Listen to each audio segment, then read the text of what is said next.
My family actually laughed out loud when I walked into the grand ballroom alone. My younger sister pointed her manicured finger at me from across the room and whispered loud enough for the entire party to hear that it was a tragedy I could never find a man willing to tolerate my boring personality. A few relatives chuckled into their expensive champagne glasses. My brother-in-law smirked like he owned the place, looking me up and down with absolute disdain. But what none of them knew was that I already held the deed to the multi-million-dollar property we were standing in. And they certainly did not know that the powerful billionaire investor my brother-in-law was desperately waiting to impress that night was actually the man I was going to marry. When the heavy mahogany doors finally opened, and that billionaire walked straight over to kiss my cheek, the smug smiles in that room vanished instantly. My name is Nia. I am 32 years old. Before I tell you exactly how I sent my arrogant brother-in-law to a federal penitentiary and watched my toxic family lose everything they valued most, let me know where you are watching from in the comments below. Hit the like button and subscribe if you have ever had to stand up to a family that constantly underestimated your worth. You will want to hear every single detail of how this night ended. Growing up in a wealthy suburb of Atlanta, our African-American family was obsessed with appearances. My parents built a flawless facade of perfection.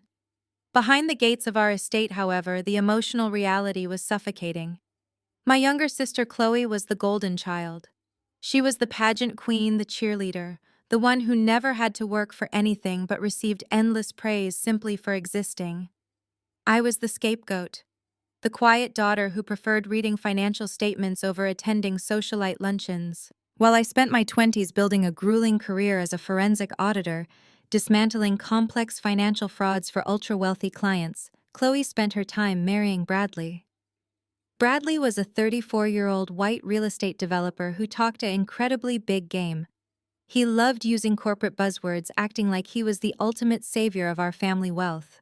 He carried himself with an unearned superiority, constantly mansplaining basic business concepts to anyone who would listen. My parents worshipped the ground he walked on.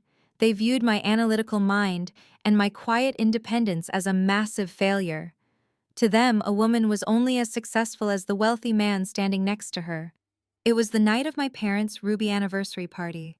They had rented out the entire first floor of the most exclusive country club in the city, a place where image was the only currency that mattered.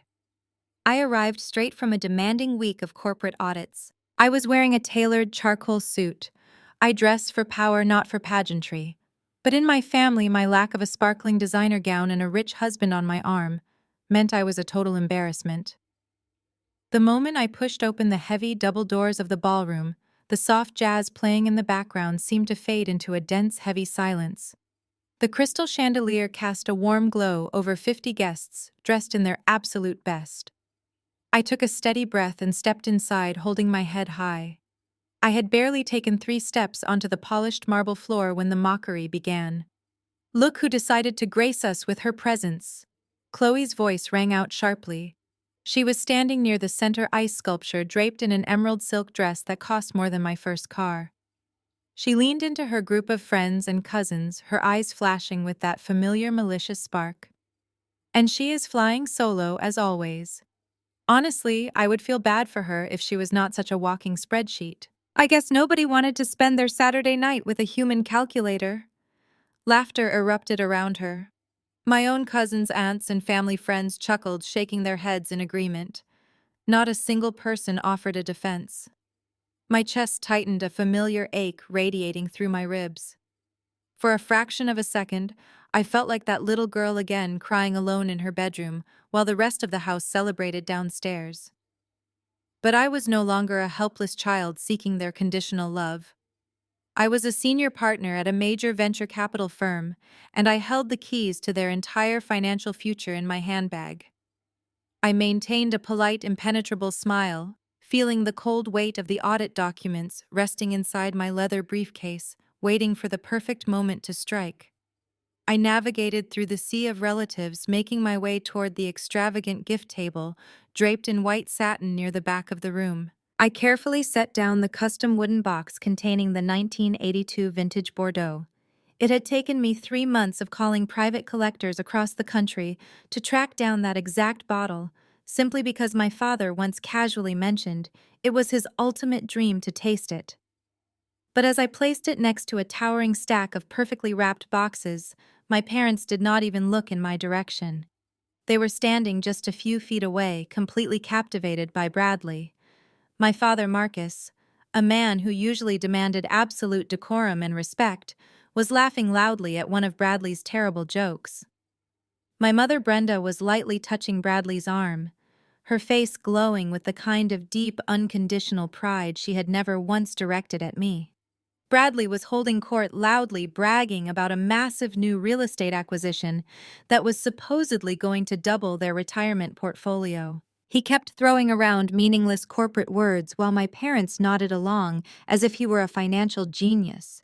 Chloe stood right beside him, beaming proudly, playing the role of the perfect supportive trophy wife. I stepped closer, waiting for a brief pause in the conversation so I could wish them a happy anniversary. My mother finally noticed me standing there. The warm, radiant smile she had just given her son-in-law vanished the exact second her eyes met mine.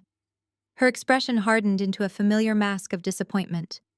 Her gaze slowly dropped from my face down to my charcoal suit, taking in the sharp, tailored lines and my practical leather heels.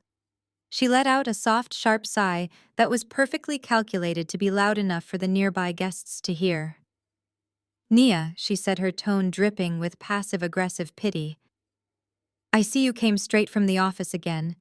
Could you really not find the time or the decency to put on something appropriate for a formal evening?" I opened my mouth to speak, but she held up a hand to stop me, immediately pivoting to gesture toward my sister. "Just look at Chloe.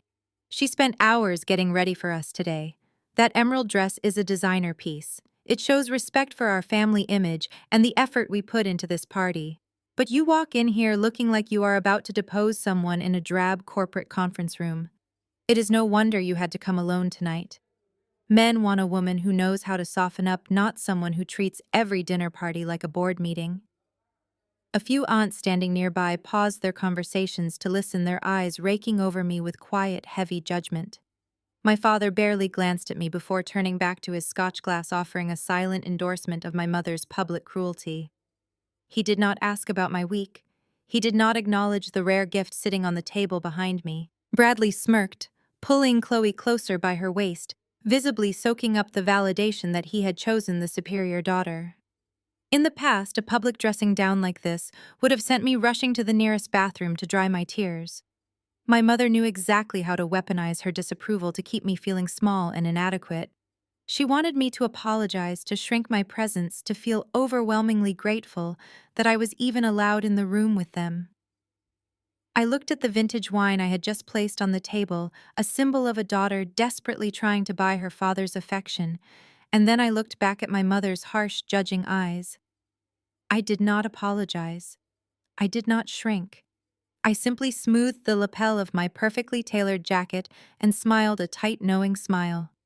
I told her I dressed for the business at hand, and tonight I had very important business to attend to. I watched her perfectly arched eyebrows furrow in confusion, but before she could formulate another insult, Bradley took it upon himself to intervene.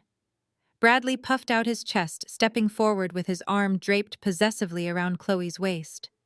But it was Chloe who spoke first, eager to reclaim the spotlight that my brief defiance had threatened to steal. She clinked her crystal champagne flute with a silver spoon, the sharp, ringing sound cutting through the low murmur of the ballroom. "Everyone, if I could just have your attention for a tiny moment," Chloe announced, her voice projecting with practiced theatricality. The relatives immediately gravitated toward her, forming a tight, adoring circle. The dynamic in the room shifted instantly. People turned their backs to me, closing the physical gap to surround Chloe and Bradley, effectively boxing me out. I stood on the outer edge of the gathering, watching the scene unfold like a perfectly choreographed tragedy. The lavishness of the ballroom, with its glittering chandeliers and towering floral arrangements, felt like a pathetic contrast to the profound ugliness of the people standing inside it. "Tonight is strictly about honoring Mom and Dad." Chloe continued, placing a delicate hand over her heart. "But Bradley and I have a tiny surprise that we simply cannot keep a secret," for another minute. As many of you know, my brilliant husband has been working tirelessly on a massive new commercial development downtown. Well, tonight, we are officially celebrating. The most prominent venture capitalist in the country, Julian Pierce, is joining our party this evening to personally finalize a $50 million funding round for Bradley's firm. Gasps of absolute adoration rippled through the crowd of relatives. My father clapped Bradley on the back so hard his scotch sloshed over the rim of his glass. My mother pressed both hands to her cheeks, her eyes shining with tears of genuine pride. $50 million? Aunt Shirley repeated loudly, fanning herself with a cocktail napkin to make sure everyone heard the massive number. Lord have mercy, we have a true visionary in the family. We are so incredibly blessed. Chloe let the wave of praise wash over her, basking in the validation she craved like oxygen. Once the congratulations died down, her eyes found mine again, glittering with fresh malice.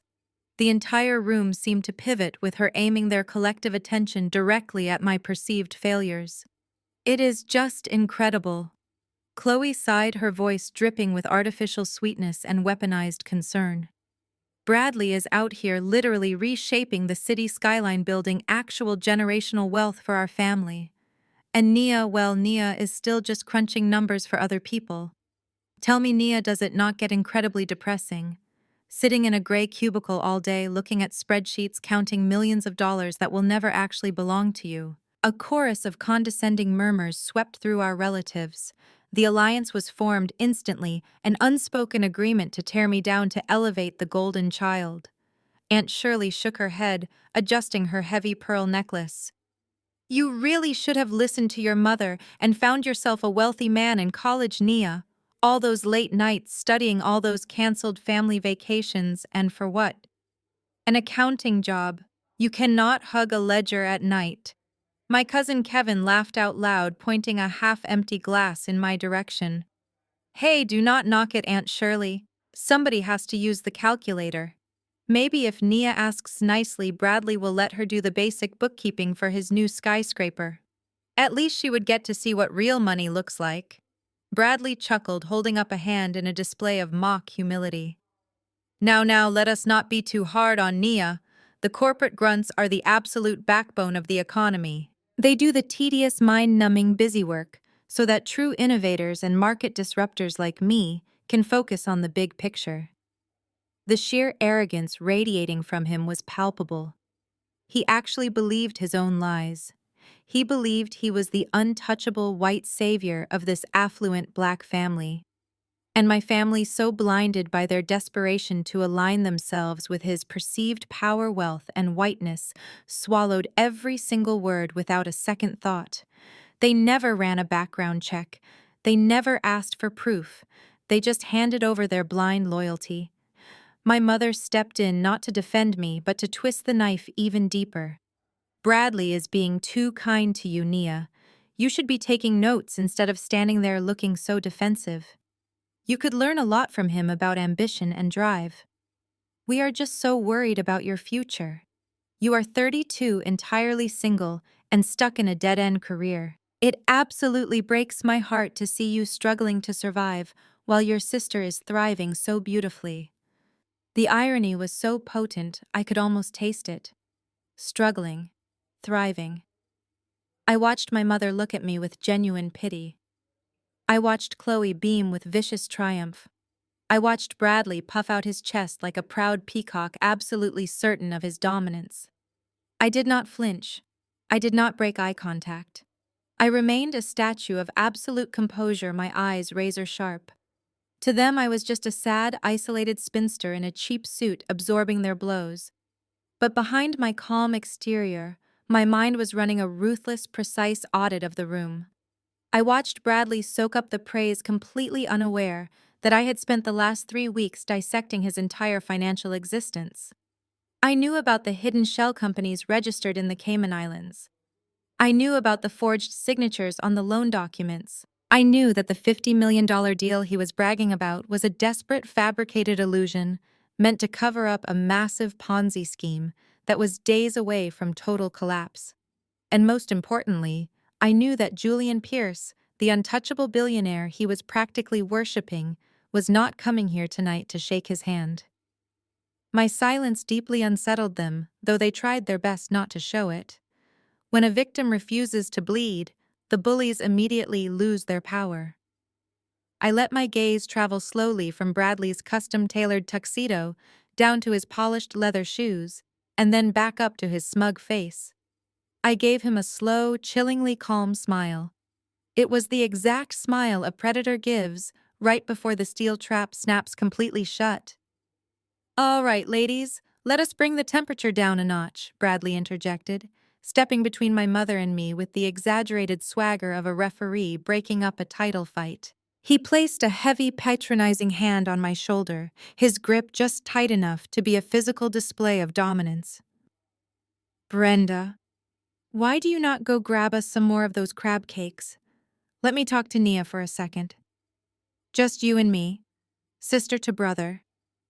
My mother immediately softened her rigid posture, melting into a compliant, admiring stance. "Of course, Bradley. You always know how to keep the peace." She shot me one last warning glare before disappearing into the crowd, completely eager to serve the man who was actively destroying our family finances. As soon as she was out of earshot, Bradley steered me away from the gift table and toward a quiet alcove near the floor-to-ceiling windows overlooking the 18th hole of the golf course. He let out a loud, theatrical sigh, running a hand through his perfectly styled blonde hair. He leaned against the glass, swirling the amber liquid in his crystal glass, and looked at me with an expression of profound, unearned pity. "Look, Nia, you have to understand where your mother is coming from." Bradley began, his tone dropping an octave into what he clearly believed was a soothing, authoritative register. "She sees Chloe and me building an empire, and then she looks at you. You are smart, you are a hard worker, but you have a poor person mindset. You are trapped in the rat race." I stared at him, my face completely neutral. I was a senior partner at a multi-billion-dollar venture capital firm, and this man, whose entire company was currently structured like a house of cards in a hurricane, was about to give me financial advice. "You see, the problem with traditional education, like your little accounting degree, is that it teaches you to be a wage slave," Bradley continued, taking a slow sip of his drink. "You trade your hours for a paycheck, but true wealth, generational wealth, is about leverage. It is about liquidity. Do you know what cash flow is, Nia?" He actually paused, waiting for me to answer. He was standing there, a man drowning in millions of dollars of hidden debt, asking a forensic auditor if she understood cash flow. "I am familiar with the concept," I replied evenly, keeping my voice entirely devoid of sarcasm. "Being familiar is not enough," he said, shaking his head with a condescending chuckle. "You have to live it. Right now you are letting your money rot in a savings account, getting eaten alive by inflation. You are playing it safe, and playing it safe is the most dangerous thing you can do in this economy. I want to help you, Nia. I really do. Chloe and I feel bad for you. We see you living in your little apartment driving that basic sedan, and we want to pull you up." He leaned in closer, dropping his voice to a conspiratorial whisper. The smell of expensive cologne and cheap whiskey washed over me. "I have an opportunity for you," he said, his eyes darting around the room as if he were sharing a massive state secret. "You know Julian Pierce is coming tonight. The man is a legend in the venture capital world. He manages billions. In about an hour, he is walking through those doors to finalize a $50 million funding round for my commercial real estate startup. Once that ink dries, my company valuation skyrockets to $250 million overnight." I nodded slowly, letting him spin his intricate web of lies. I knew for an absolute fact that his startup had zero revenue, no permits for the land he claimed to be developing, and was currently under investigation by 2 different federal agencies. But I let him talk. "I am opening up a friends and family round, strictly off the books, just for tonight," Bradley whispered, tapping his temple as if he were a certified genius. "I know you have about $50,000 saved up. Chloe mentioned you were looking at buying a starter home. Do not do that. Real estate is for suckers, unless you are the one developing it. Wire that 50 grand into my holding account tonight, and I will give you a 5% equity stake in the Julian Pierce deal." He leaned back, crossing his arms, waiting for me to fall to my knees in gratitude. 5% of a $50 million valuation for $50,000. The math was so incredibly insulting, so blatantly predatory that it actually took my breath away. He was not just trying to steal from me. He genuinely thought I was incredibly stupid.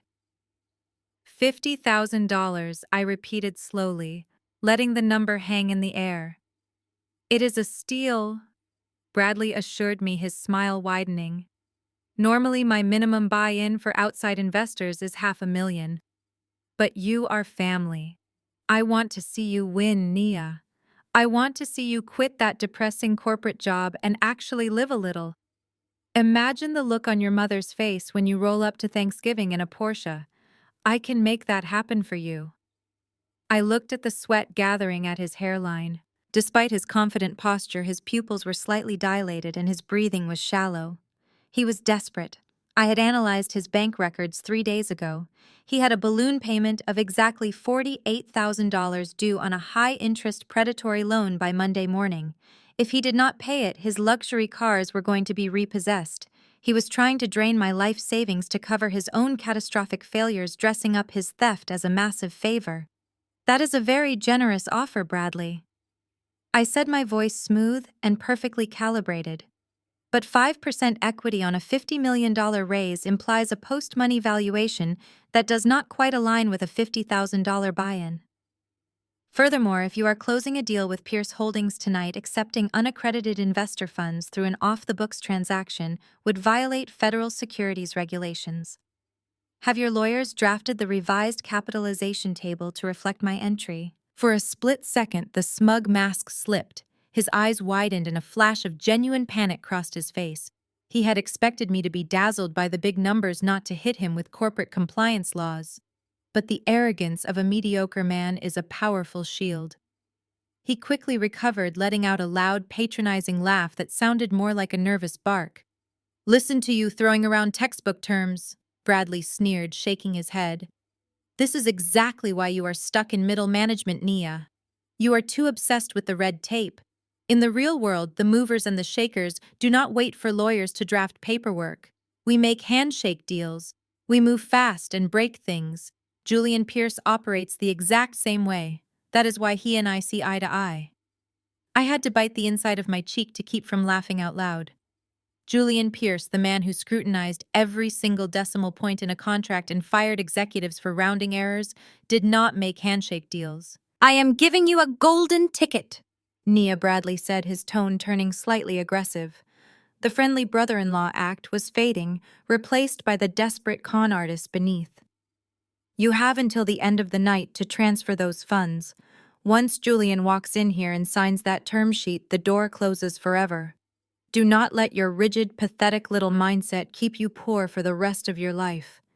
He took a final sip of his whiskey, pointing a sharp finger directly at my chest. "Think about it. Be smart for once in your life." He turned and walked away, disappearing back into the crowd of adoring relatives, ready to play the wealthy savior once again. I stood by the window looking out at the manicured lawns, feeling the cold weight of the documents resting inside my briefcase. I did not need to think about it. I just needed to wait for the collision. I did not have to wait long. The moment Bradley melted back into the crowd, my parents flanked me. My father blocked the narrow path back to the main ballroom, while my mother stepped directly into my personal space. It was a classic pincer movement, a physical intimidation tactic they had used since I was a teenager whenever they needed to force my compliance. The heavy scent of my mother's expensive floral perfume mixed with the sharp smell of my father's scotch, creating a suffocating cloud around me. "I hope you listened closely to what that man just offered you," my father said, his voice low and vibrating with a terrifying intensity. "Bradley is handing you a golden ticket on a silver platter. You would have to be an absolute fool to turn him down." My mother nodded, crossing her arms tightly over her chest. "We saw you being difficult, Nia. We could see the stubborn attitude written all over your face from across the room. Bradley is trying to include you in a historic family victory, and you are treating him like he is trying to sell you a used car." I kept my expression perfectly blank, refusing to give them the reaction they were so desperate to extract. I am simply doing my due diligence, I replied, my voice steady. It is $50,000 of my hard-earned savings. I am not going to blindly hand it over without looking at a single financial statement or consulting a lawyer. Financials? My mother scoffed, rolling her eyes as if I had just said the most ridiculous word in the English language. You want to talk about financials to a man who is closing a $50 million deal tonight? You are so incredibly arrogant, Nia. You think that just because you look at spreadsheets all day, you are smarter than a man who is actually building real wealth. Do you want to know what real family loyalty looks like? She leaned in closer, dropping her voice so the passing waiters would not overhear. Your father and I remortgaged this house. We pulled $2 million in equity and wired it directly into Bradley's holding company last week. The breath temporarily left my lungs. I already knew this, of course. I had seen the forged signatures and the horrific loan terms during my forensic audit of Bradley's accounts. But hearing my own mother say it so casually, looking so incredibly proud of herself as she confessed to gambling away her entire life's foundation, was genuinely sickening. You remortgaged the house, I repeated, forcing my voice to sound shocked. The house that Grandpa Theodore helped you buy. The house that was supposed to be completely paid off by now. It is called a bridge loan, my father interrupted sharply, using another one of Bradley's favorite buzzwords. It is a temporary reallocation of assets. Bradley is going to double our money in less than 6 months. Julian Pierce is signing the final funding paperwork tonight.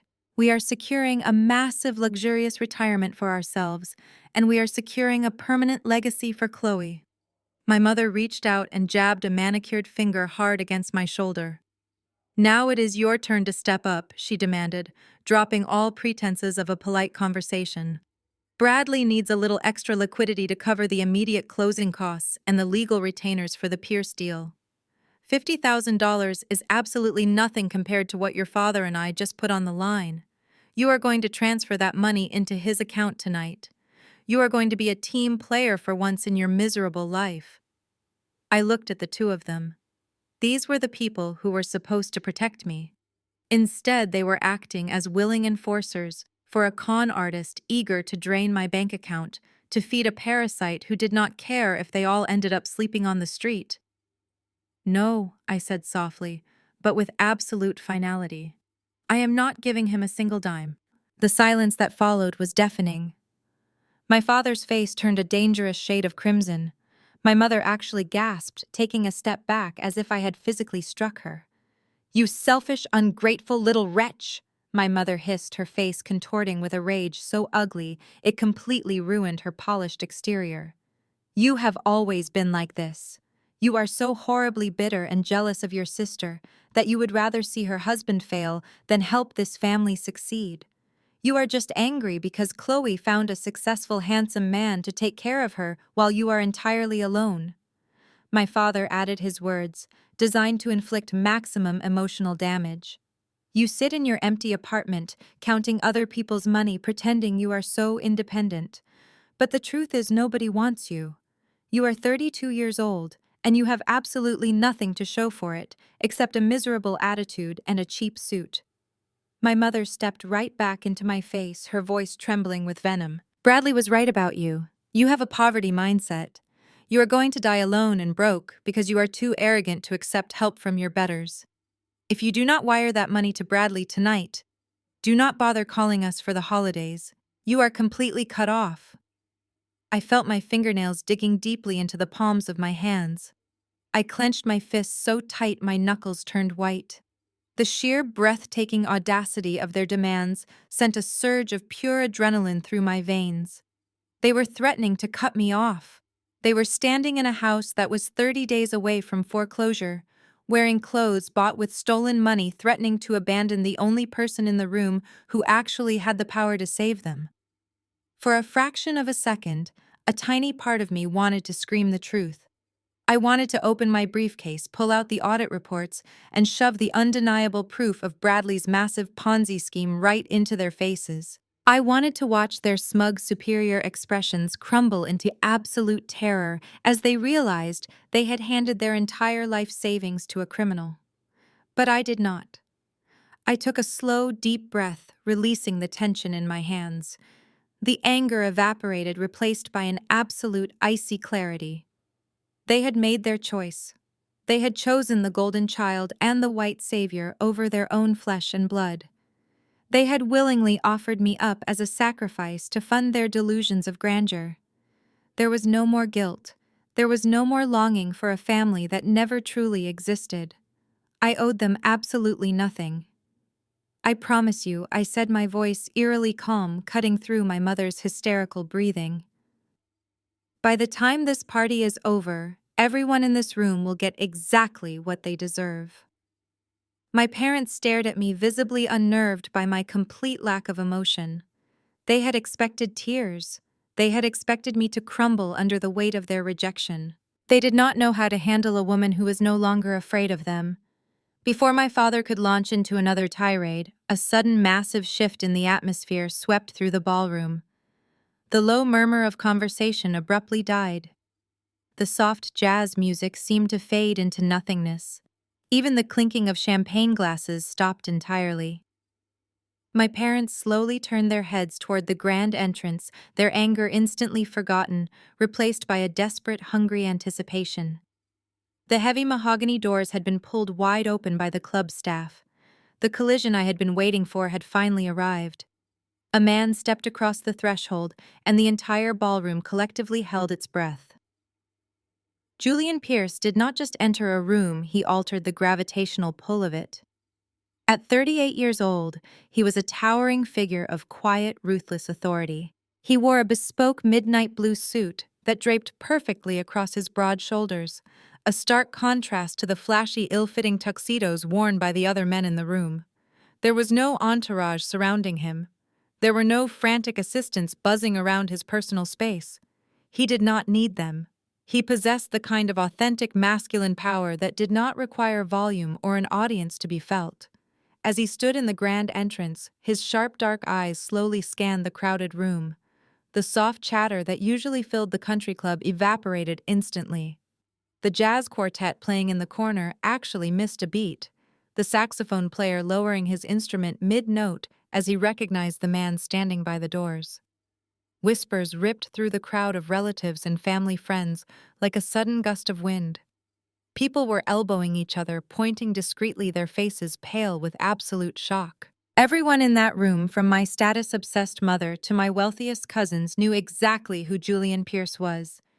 He was regular cover material for elite financial magazines. He was the man who could make or break entire industries with a single phone call. And he was standing right there in their rented suburban ballroom. I watched my parents absolutely freeze in front of me. My mother's hand flew to her chest, her manicured fingers clutching her heavy pearl necklace as if she were trying to restart her own heart. My father's jaw went slack. All the venom and rage from our previous argument vanished completely, wiped away by the sheer magnitude of the wealth standing at the door. He stared at Julian with a look of pure, unadulterated reverence.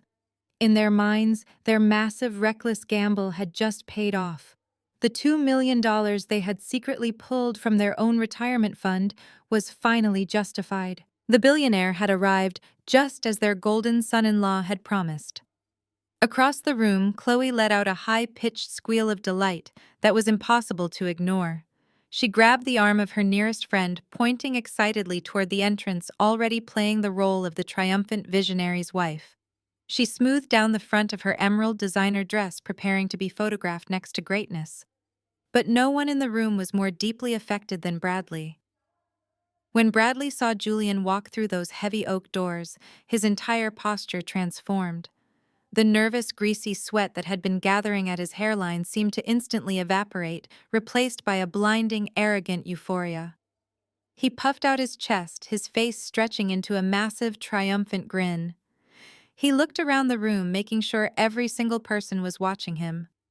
He locked eyes with my father and gave a slow, deliberate nod. It was a silent victory lap, a look that screamed, "I told you I was the ultimate savior of this family." Bradley could not contain his excitement for another second. He needed to claim his prize immediately.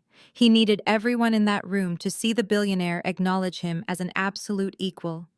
He took a step forward, moving so quickly and recklessly that his hip clipped the edge of a heavy glass cocktail table.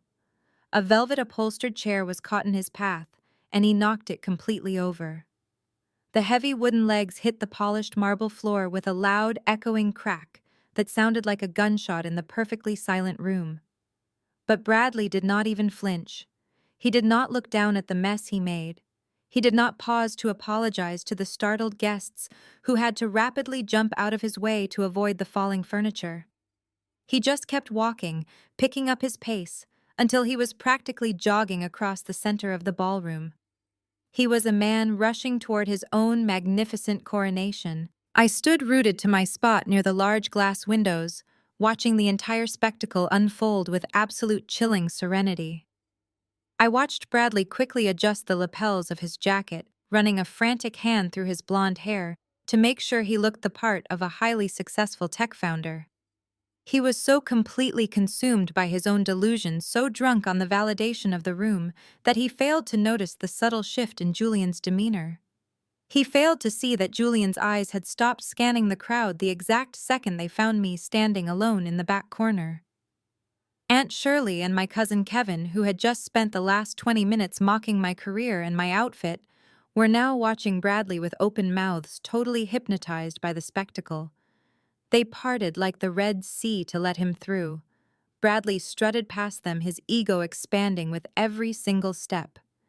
He believed that this was the moment his lies became reality. He believed that if he acted confident enough, the billionaire would simply play along and hand over a $50 million check. Bradley reached the center of the room, throwing his arms out wide in a grandiose gesture of exaggerated familiarity. He projected his voice so loudly that it bounced off the vaulted ceilings, ensuring that every single aunt, uncle, and cousin heard his moment of supreme victory. "Julian," he shouted, his voice dripping with forced camaraderie and desperate enthusiasm. "Julian, my man, you actually made it to the party." Bradley closed the final few feet between them, his arms spread as wide as they could physically go. He was going in for the full embrace. He did not want a professional, respectful handshake. He wanted a back-slapping hug. He desperately wanted to show the entire room that he and the billionaire were close personal friends who operated on the exact same wavelength. He wanted to show my parents that their $2 million sacrifice had bought them a permanent seat at the ultimate table of corporate power. He leaned forward, a smug, untouchable smile plastered across his face.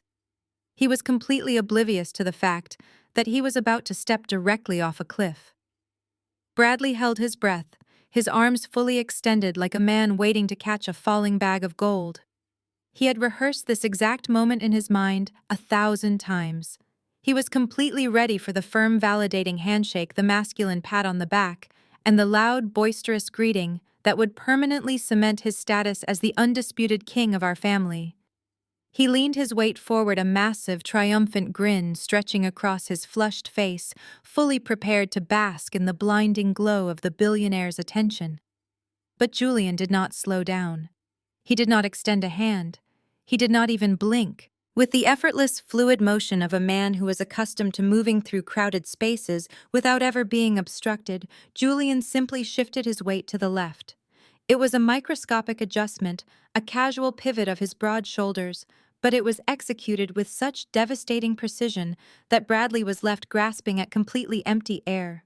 The billionaire glided right past him like a luxury ocean liner, completely bypassing a drowning man on a tiny wooden raft. There was absolutely no malice in Julian's movement. That was the most deeply humiliating part of the entire exchange. Malice would have implied that Bradley was actually important enough to be hated or deliberately slighted. Instead, Julian treated him with the profound, chilling indifference one usually reserves for a misplaced coat rack. Bradley stumbled forward a fraction of an inch, thrown completely off balance by his own unreciprocated momentum. His empty arms hung in the air for a painful, agonizing second before he awkwardly pulled them back to his chest. The arrogant smile froze on his face rapidly, decaying into a mask of pure, unadulterated confusion. He let out a nervous, breathless chuckle, turning his head sharply, fully expecting Julian to stop, turn around and laugh off the apparent miscommunication. But Julian kept walking. The heavy silence in the ballroom deepened, transforming instantly from starstruck awe into a sharp, suffocating tension. The massive crowd of relatives who had just been treating Bradley like a conquering hero now watched in absolute bewilderment as the billionaire completely ignored his existence. Julian moved through the room with a quiet, predatory grace. My mother Brenda quickly stepped forward from the crowd, frantically smoothing the front of her dress. She desperately prepared a radiant, welcoming smile, assuming that perhaps Julian was simply bypassing the son-in-law to pay his respects to the hosts of the anniversary party first. She opened her mouth to welcome him, her eyes wide with eager, hungry anticipation. Julian walked right past her without a single glance. He walked past my father, whose heavy Scotch glass was now trembling visibly in his tight grip. He walked past Chloe, who was standing completely frozen in her expensive emerald dress, her practiced camera-ready smile slowly slipping right off her perfectly contoured face. Julian was not looking at the sparkling crystal chandeliers. He was not looking at the lavish anniversary decorations, the towering floral arrangements, or the extravagant tables stacked with expensive gifts. His dark, piercing eyes were locked entirely on me. The crowd naturally parted for him, stepping aside as if they were reacting to an invisible magnetic field. I stood in my quiet, isolated corner by the large glass windows, maintaining my steady, impassive posture. My heart was beating with a strong, rhythmic thud against my ribs, but outwardly I was a statue of absolute calm. I watched the most powerful man in the room cross the polished marble floor and walk directly into the space my family had so deliberately isolated me in. When Julian finally reached me, the cold, impenetrable aura that surrounded him instantly dissolved. The razor-sharp edge in his eyes softened into something warm, gentle, and intimately familiar. He did not offer me a professional handshake. He did not treat me like an employee, a subordinate, or a stranger. He stepped directly into my personal space, closing the distance between us with a natural, effortless intimacy that could not be faked. He placed a large, warm hand gently on my waist, leaning down to press a soft, lingering kiss against my cheek. The faint, familiar scent of his cedar and bergamot cologne wrapped around me, grounding me perfectly in the chaotic, buzzing energy of the room. "Sorry I am late, darling," he murmured, keeping his hand resting comfortably on my waist as he pulled back to look at me. His voice was a rich, deep baritone that carried perfectly in the dead silence of the ballroom. The board meeting ran long. They kept arguing over the European acquisitions. Those two sentences struck the room with the devastating force of a seismic event. Darling. The casual term of endearment hung heavily in the air, echoing off the vaulted ceilings, completely shattering the carefully constructed reality of every single person standing in that room. The collective gasp from my family was loud and perfectly audible. I saw Aunt Shirley actually drop her cocktail napkin, her jaw unhinged in absolute disbelief as she stared at us. My cousin Kevin looked like he had just been struck by physical lightning. My mother was standing completely rigid, her eyes darting frantically between my calm face and Julian's expensive hand resting securely on my waist. Her brain was entirely failing to process the impossible image right in front of her. The daughter she had just banished, the woman she had just condemned as a pathetic, isolated failure with a poverty mindset, was standing shoulder to shoulder with the very man they all viewed as a literal god. But the true masterpiece of the moment was Bradley. He was still standing in the dead center of the room, right where Julian had abandoned him. He slowly rotated on his heels, his highly polished leather shoes squeaking slightly on the pristine marble floor. His face had lost every single drop of its color, turning a sickly pale shade of gray. The confident, condescending tech founder who had just spent the last 20 minutes aggressively mansplaining cash flow to me was entirely gone. In his place stood a terrified, trembling little man whose entire manufactured universe was rapidly collapsing in on itself. His eyes were wide and bloodshot, darting wildly around the room before finally locking directly onto me. He looked at my calm, unbothered expression. He looked at the protective, deeply affectionate way Julian stood beside me. And in that singular, agonizing moment, I saw the exact second Bradley realized the catastrophic magnitude of his mistake. He remembered the arrogant speech he had just given me by the window. He remembered trying to con me out of my $50,000 savings. He suddenly realized he was not the apex predator in this room. He was the prey, and he had just tried to aggressively scam the woman who held his absolute destruction in the palm of her hand.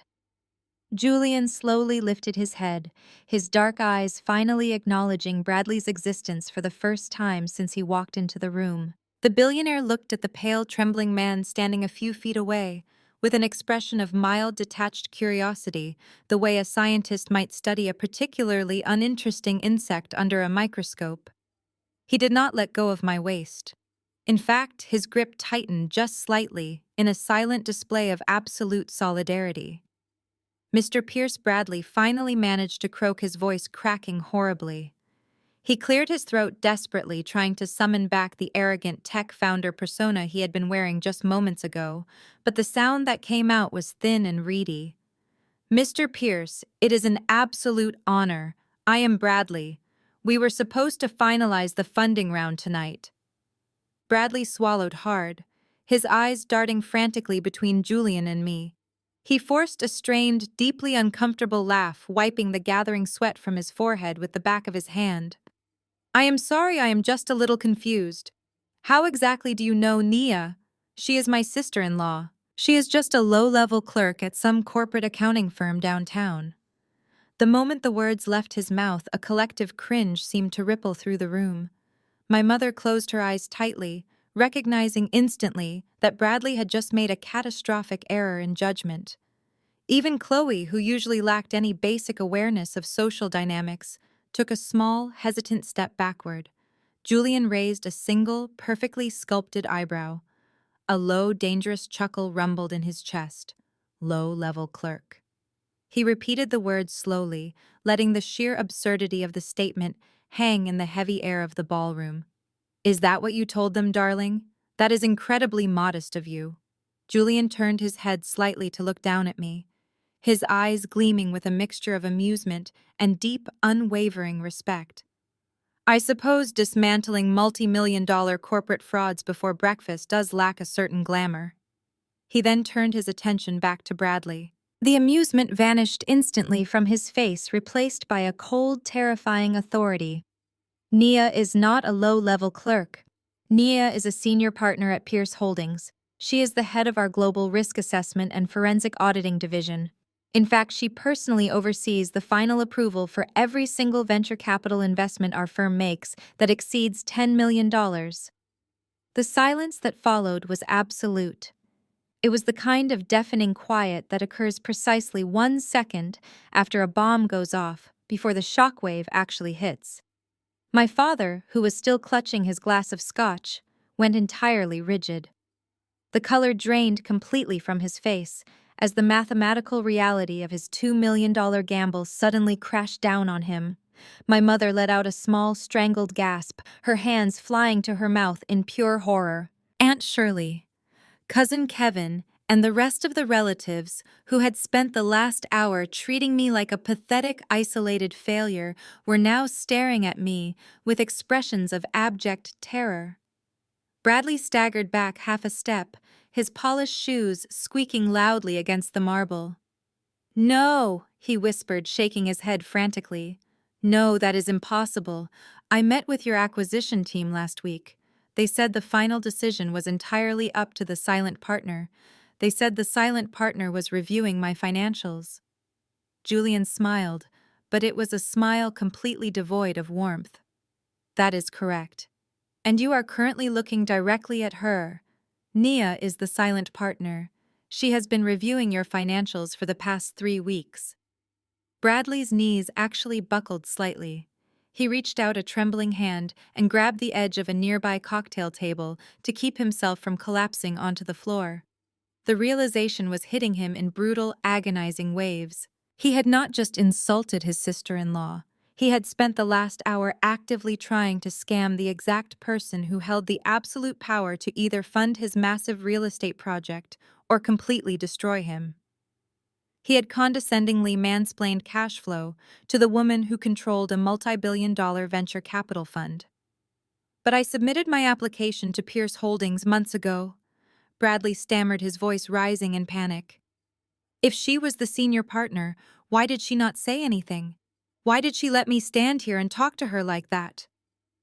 Julian let out a slow, heavy sigh, looking at Bradley with utter disdain. "Because Bradley, unlike you, Nia actually understands the concept of professional discretion. She also understands the legal necessity of keeping personal relationships entirely separate from rigorous corporate audits. Though after reviewing the preliminary report she handed me this afternoon, I am starting to understand why you were so desperate to secure $50 million tonight without a proper legal review." Bradley opened his mouth to speak, to defend himself, to spin another lie, but the words died in his throat. He looked at me, his eyes wide and completely terrified, silently begging for a lifeline that he knew he did not deserve. I finally stepped forward, moving smoothly out from under Julian's protective arm. I smoothed the front of my tailored charcoal suit, feeling the satisfying heavy weight of the audit documents resting inside my briefcase nearby. The power dynamic in the room had entirely shifted. I was no longer the scapegoat. I was no longer the quiet daughter desperate for approval. I was the executioner, and the blade was finally ready to drop. "You should have taken my advice about the lawyer, Bradley," I said, my voice perfectly calm, ringing out clearly in the dead silence of the room. "Because when I told you I was doing my due diligence, I was not talking about your pathetic $50,000 shakedown. I was talking about the massive systematic fraud you have been running for the past 2 years. My mother let out a sharp, piercing cry. "Naya, stop it. You are ruining everything. You are ruining your sister's life." I turned my head slowly, locking eyes with the woman who had just threatened to cut me out of the family forever. "I am not ruining anything, Mother. I am simply reading the balance sheet. And unfortunately for everyone in this room, the math never lies." Before my mother could launch into another hysterical defense of her precious son-in-law, the sharp, elegant chime of a crystal glass being tapped echoed across the room. The country club maitre d' stepped up to the microphone, seamlessly announcing that the formal anniversary dinner was now being served in the adjoining banquet hall.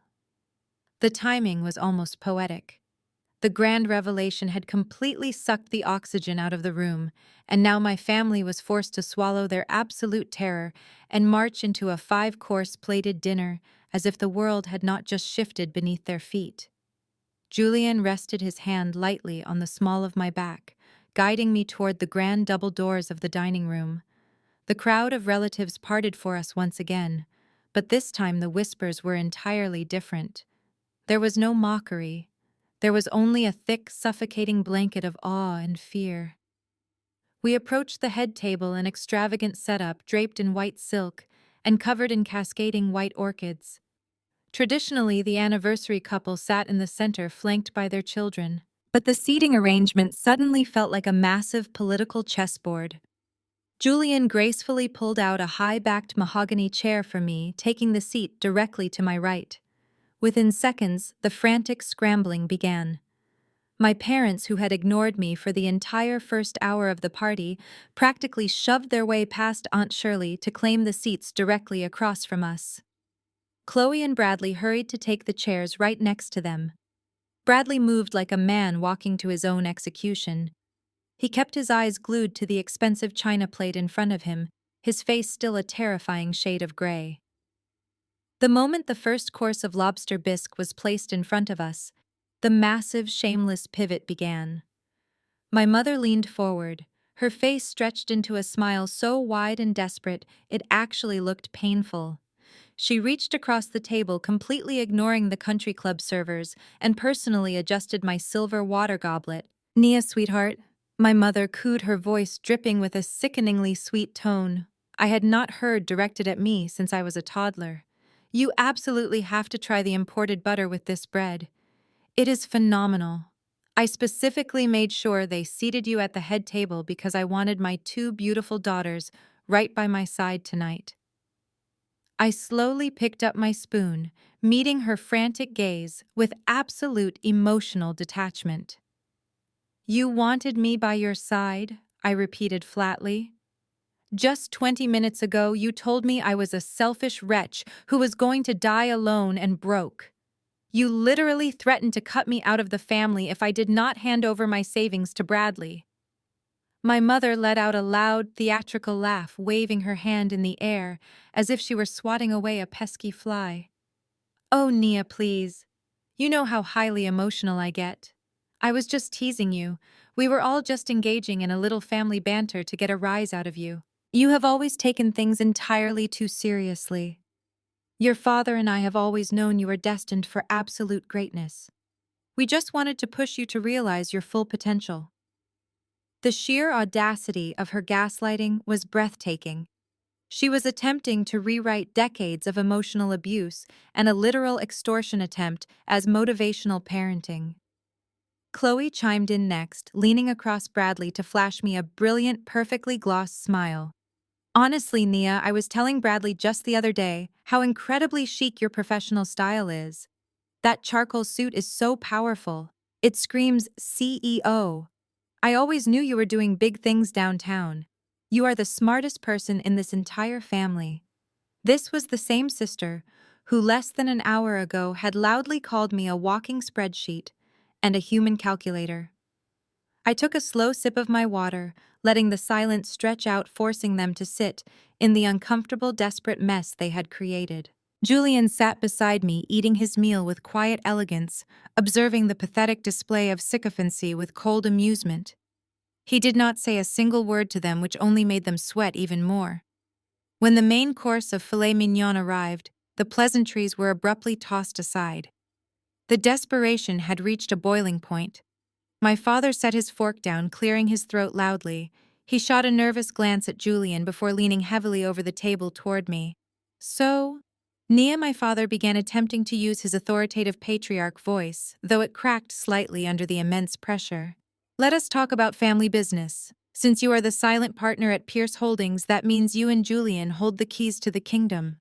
We are incredibly proud of you, honey. We really are. But we need to discuss Bradley's commercial real estate project.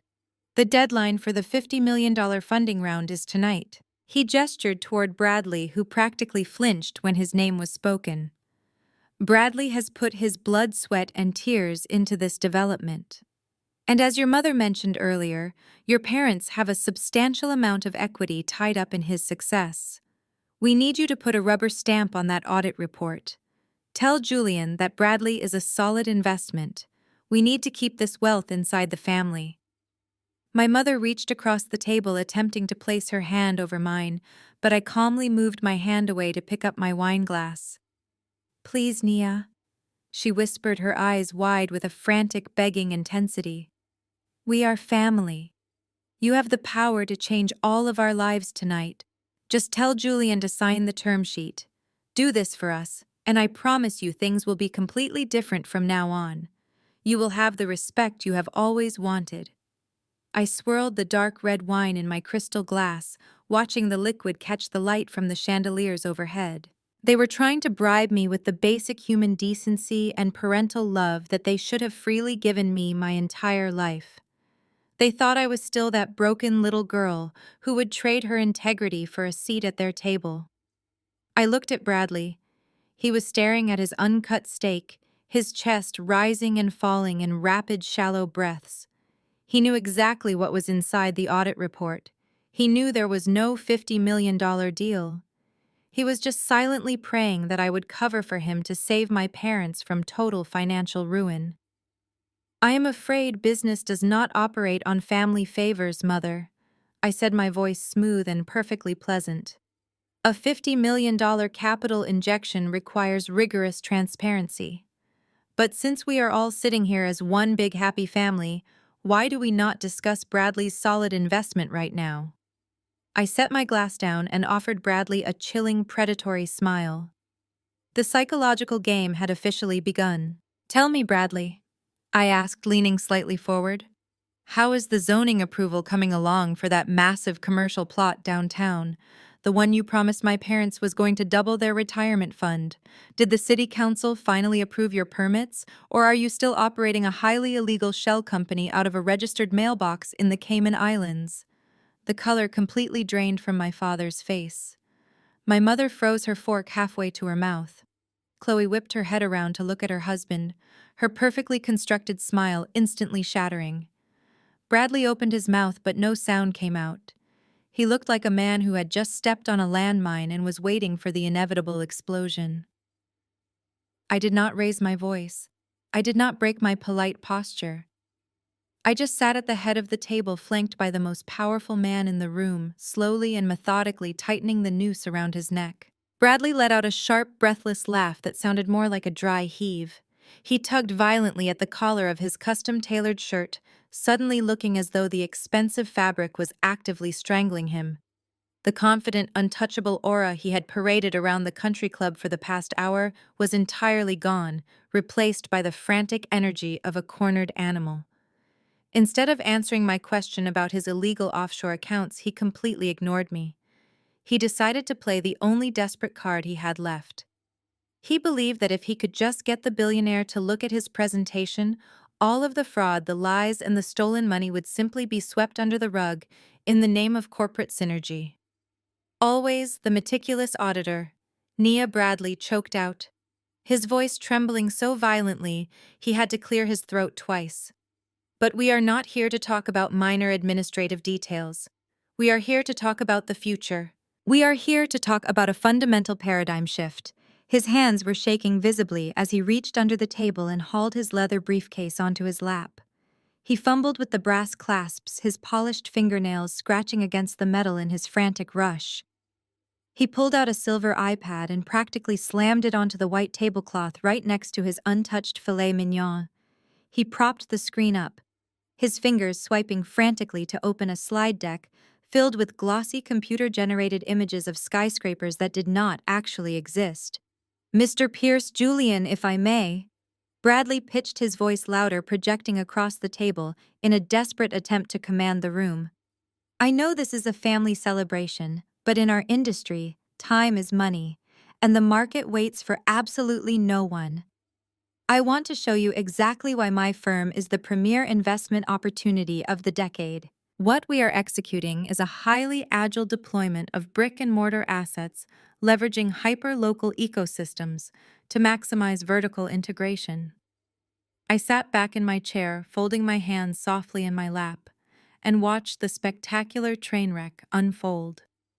It was a masterclass in absolute delusion. Bradley was spewing a meaningless salad of corporate buzzwords, hoping that stringing together words like agile ecosystem and integration would somehow magically equate to a $50 million valuation. But the most devastating part of the entire spectacle was not the desperate pitch itself. It was the target of the pitch. Julian did not even blink. He did not turn his head toward the glowing iPad screen. He did not acknowledge Bradley's raised voice or his frantic hand gestures. Instead, Julian calmly reached over and pulled my porcelain dinner plate a few inches closer to his own. He picked up his heavy silver steak knife and his fork, his movements precise, elegant, and completely unhurried. "This cut looks a little thick for you, darling," Julian murmured, his rich baritone voice easily cutting through Bradley's frantic presentation. "The country club usually overcooks the center. Allow me." He drove the tines of his fork into the edge of my filet mignon and began slicing the meat into perfectly even pieces.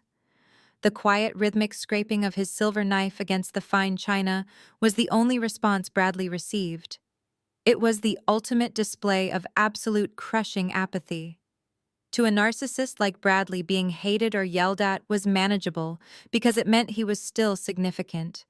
But being completely ignored by the very man he was begging for salvation was psychological torture. Bradley swallowed hard, his Adam's apple bobbing sharply against his throat. Heavy beads of sweat were now forming along his hairline, catching the light from the crystal chandeliers. He swiped to the next slide on his iPad, leaning aggressively forward over his plate, desperately trying to force himself into Julian's field of vision. As you can see on the projected revenue matrix, Bradley continued, his voice growing noticeably higher and faster. We are looking at a disruptive architectural model. We are implementing crypto-backed tenant retention algorithms that will guarantee a scalable vertical trajectory. Once your $50 million tranche clears the escrow accounts, we instantly dominate the mezzanine level of the urban commercial sector. It is a completely foolproof return on investment. Julian paused his cutting for a fraction of a second. He did not look up.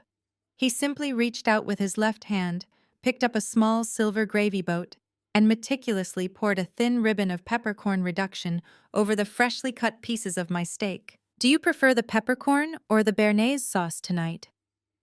Nia, Julian asked casually, keeping his eyes entirely focused on the task in front of him. The peppercorn is perfect, thank you, I replied smoothly, offering him a warm smile. Across the table, my parents were watching the scene unfold with mounting suffocating horror. My mother was sitting perfectly rigid, her knuckles completely white, as she gripped the edges of her dining chair. She was nodding frantically along with every meaningless word Bradley said, desperately trying to project enough enthusiasm for the both of them, willing the billionaire to look at the iPad. But her eyes were wide and terrified. She could see exactly what I saw. She could see the sweat pouring down her golden son-in-law's face. She could hear the desperate hollow panic vibrating in his voice.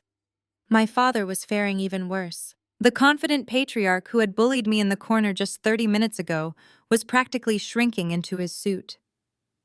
He stared at the iPad screen, looking at the fake revenue matrices and the ridiculous buzzwords, and the horrifying reality of his missing $2 million retirement fund began to physically manifest on his face. He looked sick to his stomach. He looked like a man who finally realized he had handed his life savings to a slick-talking con artist. Next to him, Chloe was entirely paralyzed. She stared straight ahead, a frozen plastic smile plastered across her face, while a single tear breached her lower lash line and rolled silently down her cheek, ruining her perfect makeup. Julian, please, just look at the screen for 10 seconds, Bradley pleaded, dropping the corporate jargon entirely. The polished tech founder persona was actively disintegrating, revealing the pathetic, terrified little boy underneath. The zoning laws are shifting. The permits are practically guaranteed. If you just sign the term sheet tonight, we can bypass the regulatory friction. I just need the capital injection. I need the liquidity. Bradley pushed his chair back, the wooden legs loudly scraping against the floor. He stood up, leaning his palms heavily on the edge of the dining table. He was panting slightly, his chest heaving under his tailored suit. He looked wild, unhinged, and completely broken. Julian finished slicing the final piece of steak. He set the silver knife down on the edge of the plate with a soft, definitive click. He gently pushed the plate back to the center of my placemat. Then he picked up his thick linen napkin and slowly, methodically dabbed the corners of his mouth. Only then did the billionaire finally raise his eyes. Julian did not look at the glowing iPad. He did not look at the glossy architectural renderings or the fake financial projections. He looked directly into Bradley's bloodshot, terrified eyes. The look on Julian's face was not anger. It was not even disgust. It was the cold, vacant expression of a man looking at a stain on the sidewalk. Bradley stood there trembling over his untouched dinner, waiting for a lifeline. Waiting for a single word of encouragement, waiting for a $50 million miracle that was never going to come. The heavy, suffocating silence stretched across the table, thick enough to choke on. The entire dining room around us seemed to vanish, leaving only the devastating reality of my family's total collapse. I picked up my fork, speared a perfectly cut piece of steak, and prepared to deliver the final blow. I placed the perfectly cut piece of steak into my mouth, chewing slowly and deliberately, while the entire table watched me in agonizing suspense. I swallowed, took a polite sip of my sparkling water, and gently set my silver fork down on the porcelain plate. The soft clinking sound felt deafening in the absolute silence of the dining room. Let us revisit your agile deployment of brick-and-mortar assets.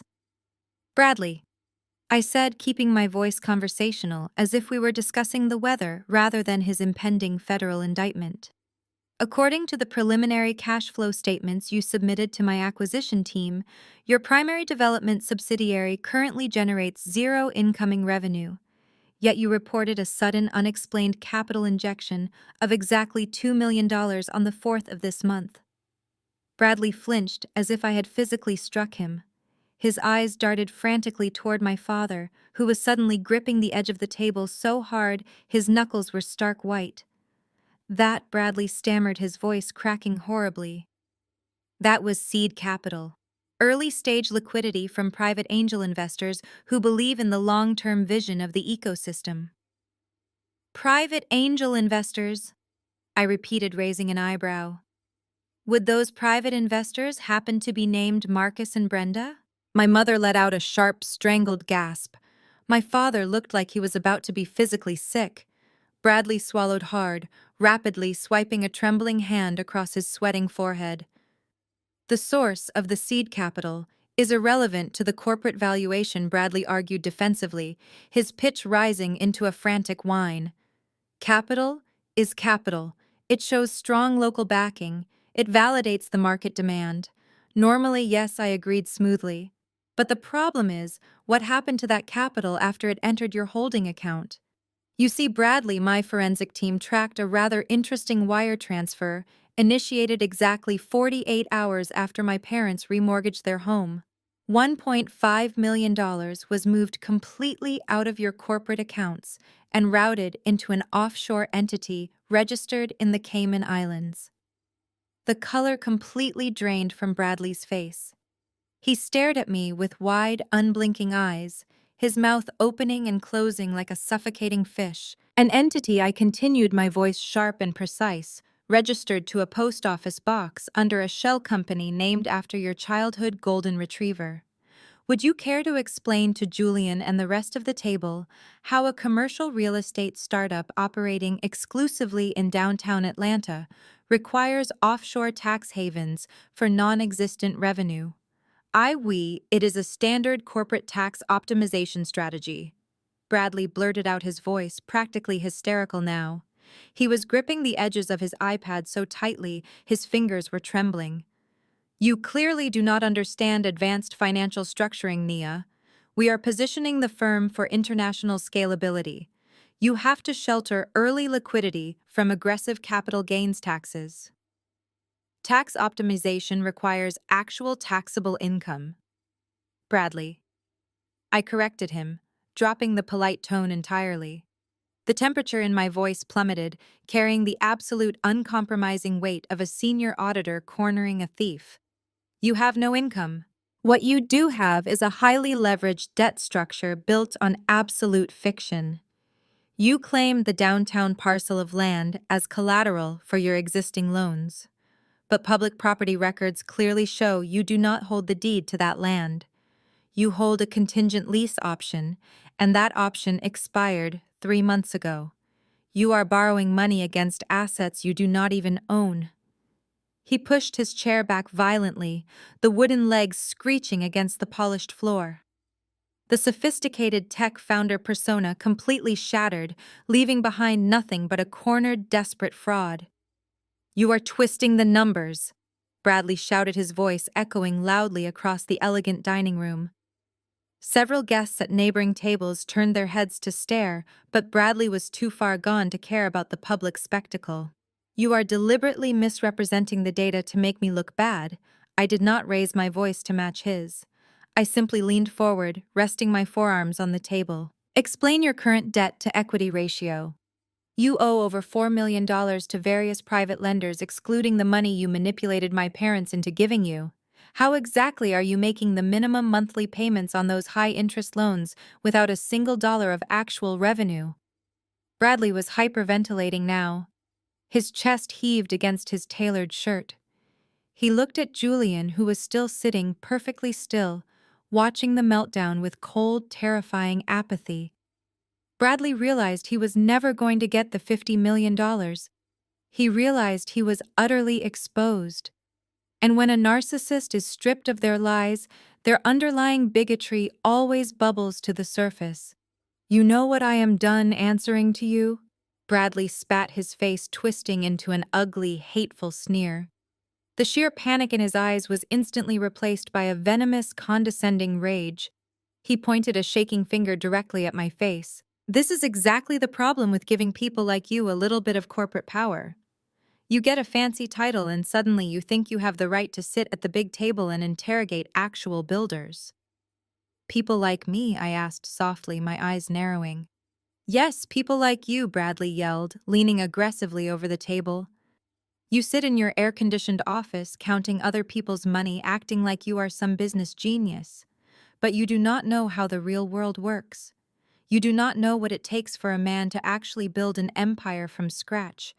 You are just a bitter, angry woman who cannot stand seeing a white man succeed where you failed." My mother gasped loudly, finally horrified by the monster she had blindly welcomed into her home. Chloe shrank back in her chair, covering her mouth with her trembling hands. Bradley was completely unhinged, now the racist and sexist undertones of his superiority complex fully unmasked. "You are trying to sabotage my funding because you are jealous. You are nothing but a glorified bean counter.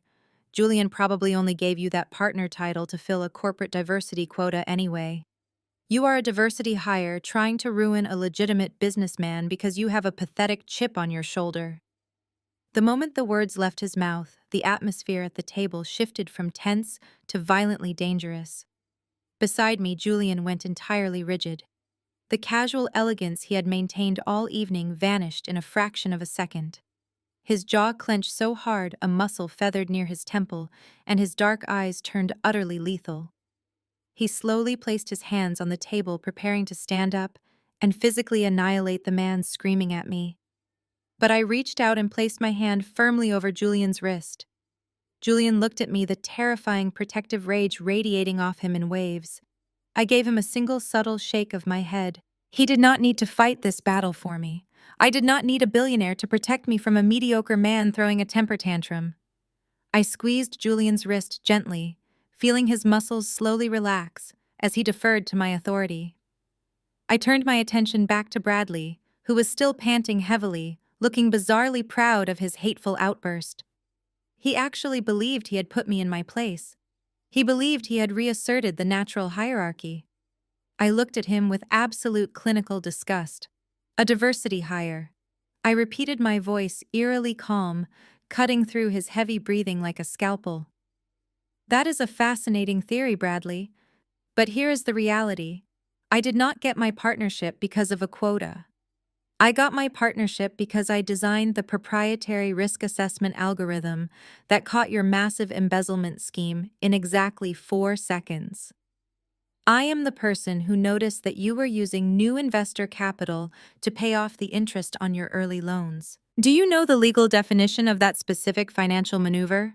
Bradley stared at me, the hateful sneer slowly melting off his face as my words registered. "It is called a Ponzi scheme," I said, articulating every single syllable with lethal precision. "You are not a builder. You are not a tech founder. You are a common thief running a textbook pyramid scheme. And you are so incredibly arrogant and so staggeringly incompetent that you actually brought your fraudulent pitch deck directly to the senior forensic auditor who was already preparing your federal indictment." The word indictment hung over the dining table like a guillotine waiting to drop. For several long, agonizing seconds, nobody moved. Nobody even seemed to breathe.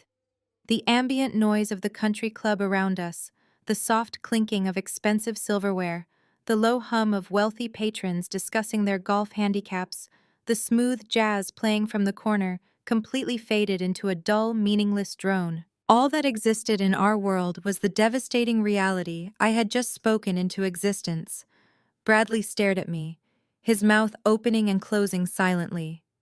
The venomous, racist bravado he had wielded just moments ago evaporated entirely, leaving behind a hollow, terrified shell. His eyes darted wildly from my impassive face to Julian's stone-cold expression, desperately searching for a microscopic hint that this was all an elaborate, cruel prank. He wanted to believe that I was just a bitter sister-in-law lashing out. He desperately needed me to be the jealous, incompetent woman he had just screamed at. "You are bluffing," Bradley finally choked out. His voice was no longer a confident shout. It was a pathetic, high-pitched wheeze that barely made it past his throat. "Federal indictment. You are literally making things up because you are angry I called you out. You do not have the authority to trigger a federal investigation." My father suddenly found his voice. He reached across the table, his hand trembling so violently he knocked over his crystal water goblet. The ice water spilled across the white silk tablecloth, soaking into the fabric and pooling around the base of the expensive floral centerpiece, but nobody paid it any attention. "Nia, what exactly are you saying?"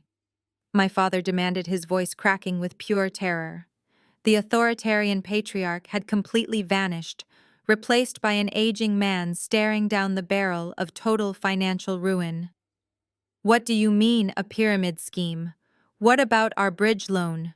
What about the $2 million? She is lying." "Marcus," my mother snapped, though her voice was shaking just as badly as his hands. She turned her panicked, wide eyes to Bradley, practically begging him to validate her desperate denial. "Tell him, Bradley. Tell him she is just being a jealous, spiteful little girl. She does not know anything about your business. She just wants to ruin Chloe's big night because she is miserable. Tell us she is lying." Bradley grabbed onto my mother's desperation like a drowning man clutching a piece of floating debris. He swallowed hard, planting both of his hands firmly on the table in an attempt to stop them from shaking. He pushed his chest out, trying to summon one last surge of aggressive authority, but the sweat pouring down his face completely betrayed him. "Exactly," Bradley shouted, though his voice cracked humiliatingly on the first syllable. "She is lying. She is a low-level corporate drone trying to play God to impress her boss. Show me the proof, Nia. If I am running a Ponzi scheme, show me the paperwork. You cannot just sit there and throw around words like embezzlement and indictment without hard evidence. You are bluffing to save face. You have absolutely nothing." I did not blink. I did not raise my voice to match his frantic yelling. I simply let him scream himself hoarse. I watched the sweat drip from his chin and stain the crisp white collar of his custom-tailored shirt. I watched Chloe bury her face in her hands, her shoulders shaking violently as silent sobs racked her body. She knew. Even through her deep layers of profound denial, the golden child finally knew her perfect life was an absolute fabrication. When Bradley finally ran out of breath, leaving only the sound of his ragged, uneven panting echoing over the table, I leaned back in my chair. The psychological game had reached its absolute breaking point. He had demanded proof. He had demanded to see the paper trail that would permanently destroy his life. I raised my right hand just a few inches off the table. I looked directly into Bradley's bloodshot, terrified eyes, and I snapped my fingers lightly. It was a soft, sharp sound, but it triggered an immediate, devastating response. Beside me, Julian did not say a single word. He did not need to. The billionaire smoothly reached inside the breast pocket of his bespoke midnight blue jacket. His movements were slow, deliberate, and chillingly precise. Every single pair of eyes at the table tracked his hand as he pulled out a thick, heavy manila folder. It was bound tightly with thick rubber bands, its edges slightly worn from weeks of rigorous, relentless analysis by my forensic team. Julian held the folder in the air for a fraction of a second, letting the sheer weight of its existence fully register in Bradley's decaying mind. Then, with a casual flick of his wrist, Julian tossed the heavy file directly into the center of the dining table. It landed with a loud, authoritative thud. It hit the table right on top of the spilled ice water, narrowly missing Bradley's ridiculous silver iPad and its fake architectural renderings. Stamped across the front of the folder in bold, unapologetic red ink were the words, "Pierce Holdings Confidential Forensic Audit." The blood completely drained from Bradley's face. He stared at the folder as if it were a live explosive device resting next to his dinner plate. My father let out a low, agonizing groan, covering his mouth with a trembling hand. My mother stared at the red ink, her frantic denial finally shattering into a million sharp, undeniable pieces. The physical presence of that folder changed the entire atmosphere of the room. It was no longer a war of words. It was no longer a family argument over dinner. It was raw, weaponized data. It was bank statements, wire transfers, and subpoenaed records. It was the undeniable truth sitting right there under the warm glow of the crystal chandeliers. I leaned forward, resting my forearms on the edge of the table. I looked at the man who had confidently told me I had a poverty mindset. I looked at the man who had promised to pull me out of my miserable life for a $50,000 fee. "I do not bluff, Bradley," I said, my voice dropping to a smooth, lethal whisper that carried perfectly across the dead silence of the table. "I personally conducted a comprehensive forensic audit of your company last month. And guess what I found?" I reached out and slowly untwisted the thick rubber bands holding the file together. The sharp snap of the elastic echoed loudly in the paralyzed dining room.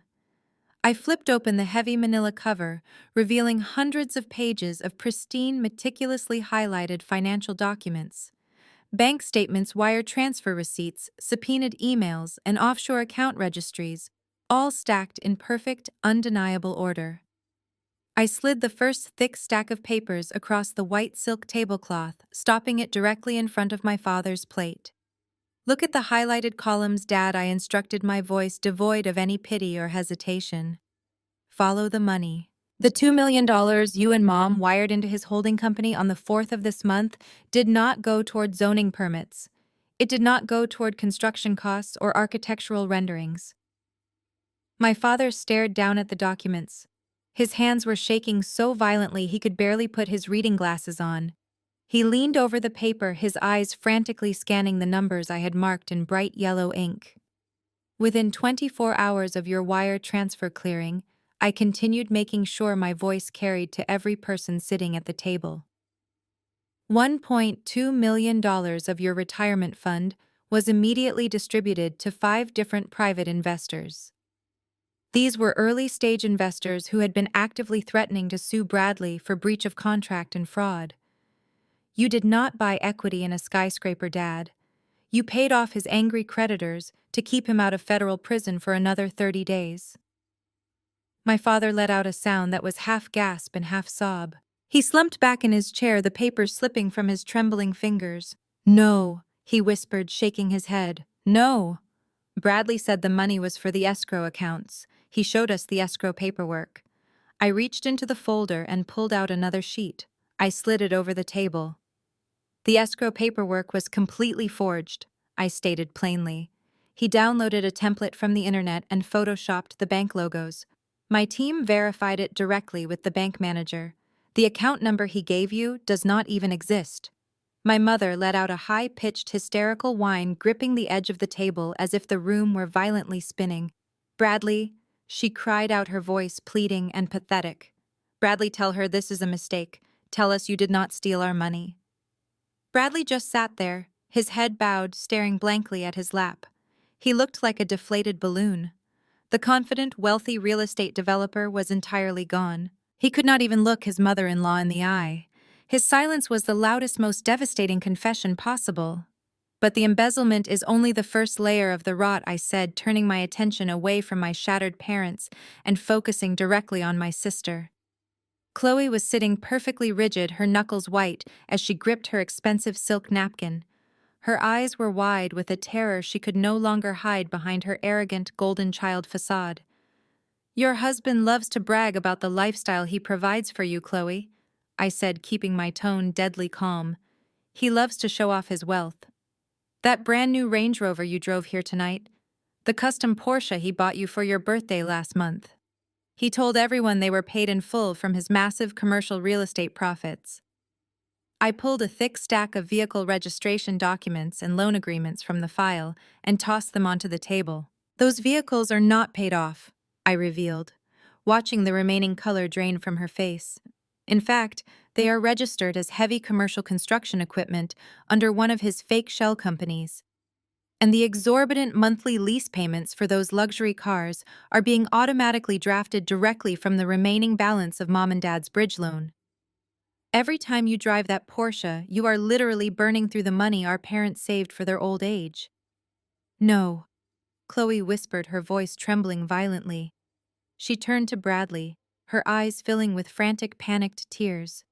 Bradley, what is she talking about? You told me the Porsche was a cash gift. You told me business was booming. Bradley squeezed his eyes shut, letting out a pathetic whimper, but he still refused to speak. Business is booming, I corrected her sharply. Just not the real estate business. The fraud business requires a lot of overhead. But the cars are actually the least of your worries, Chloe. Because the most expensive line item on Bradley's balance sheet is not a vehicle. I reached into the very back of the Pierce Holdings folder. This was the section marked with bright red confidential tabs. I pulled out a glossy 20-page residential lease agreement and a massive stack of American Express credit card statements. It is a luxury penthouse apartment in the most expensive high-rise in Buckhead, I announced, dropping the lease agreement squarely in front of Chloe. Chloe stared down at the document, her breathing becoming ragged and shallow. She shook her head in confused denial. We do not own an apartment in Buckhead, she stammered. We live in the suburbs. Bradley said we were waiting to buy a mansion until the funding round closed. You do not live in Buckhead, I agreed smoothly.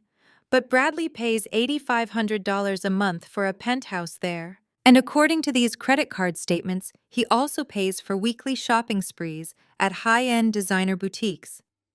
Just last Tuesday, he charged $50,000 at a luxury jeweler downtown for a custom diamond tennis bracelet.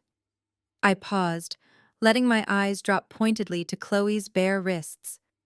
I noticed you are not wearing a new diamond tennis bracelet tonight, sister. Chloe gasped a sharp physical intake of air as the devastating reality finally pierced through her walls of delusion. Her hands flew to her mouth, her perfectly manicured nails digging into her cheeks. I slid the final photograph across the table. It was a clear, high-resolution image taken by the private investigator my firm had hired during the background check. It showed Bradley walking out of a high-end restaurant, his arm wrapped tightly around the waist of a beautiful, much younger woman, wearing a diamond tennis bracelet. The Buckhead penthouse is leased under the name Sarah Jenkins, I stated, my voice echoing with brutal, uncompromising clarity. She is a 24-year-old blonde Pilates instructor, and according to Bradley's corporate tax filings, she has been on his payroll as a senior executive consultant for the past 18 months, pulling a salary of $120,000 a year. The silence that followed was absolute terrifying and profoundly destructive. He has not just been stealing from our parents to fund his fake business, I concluded, looking directly into Chloe's horrified eyes. He has been using our parents' retirement fund to finance his white mistress. For 3 agonizing seconds, nobody breathed.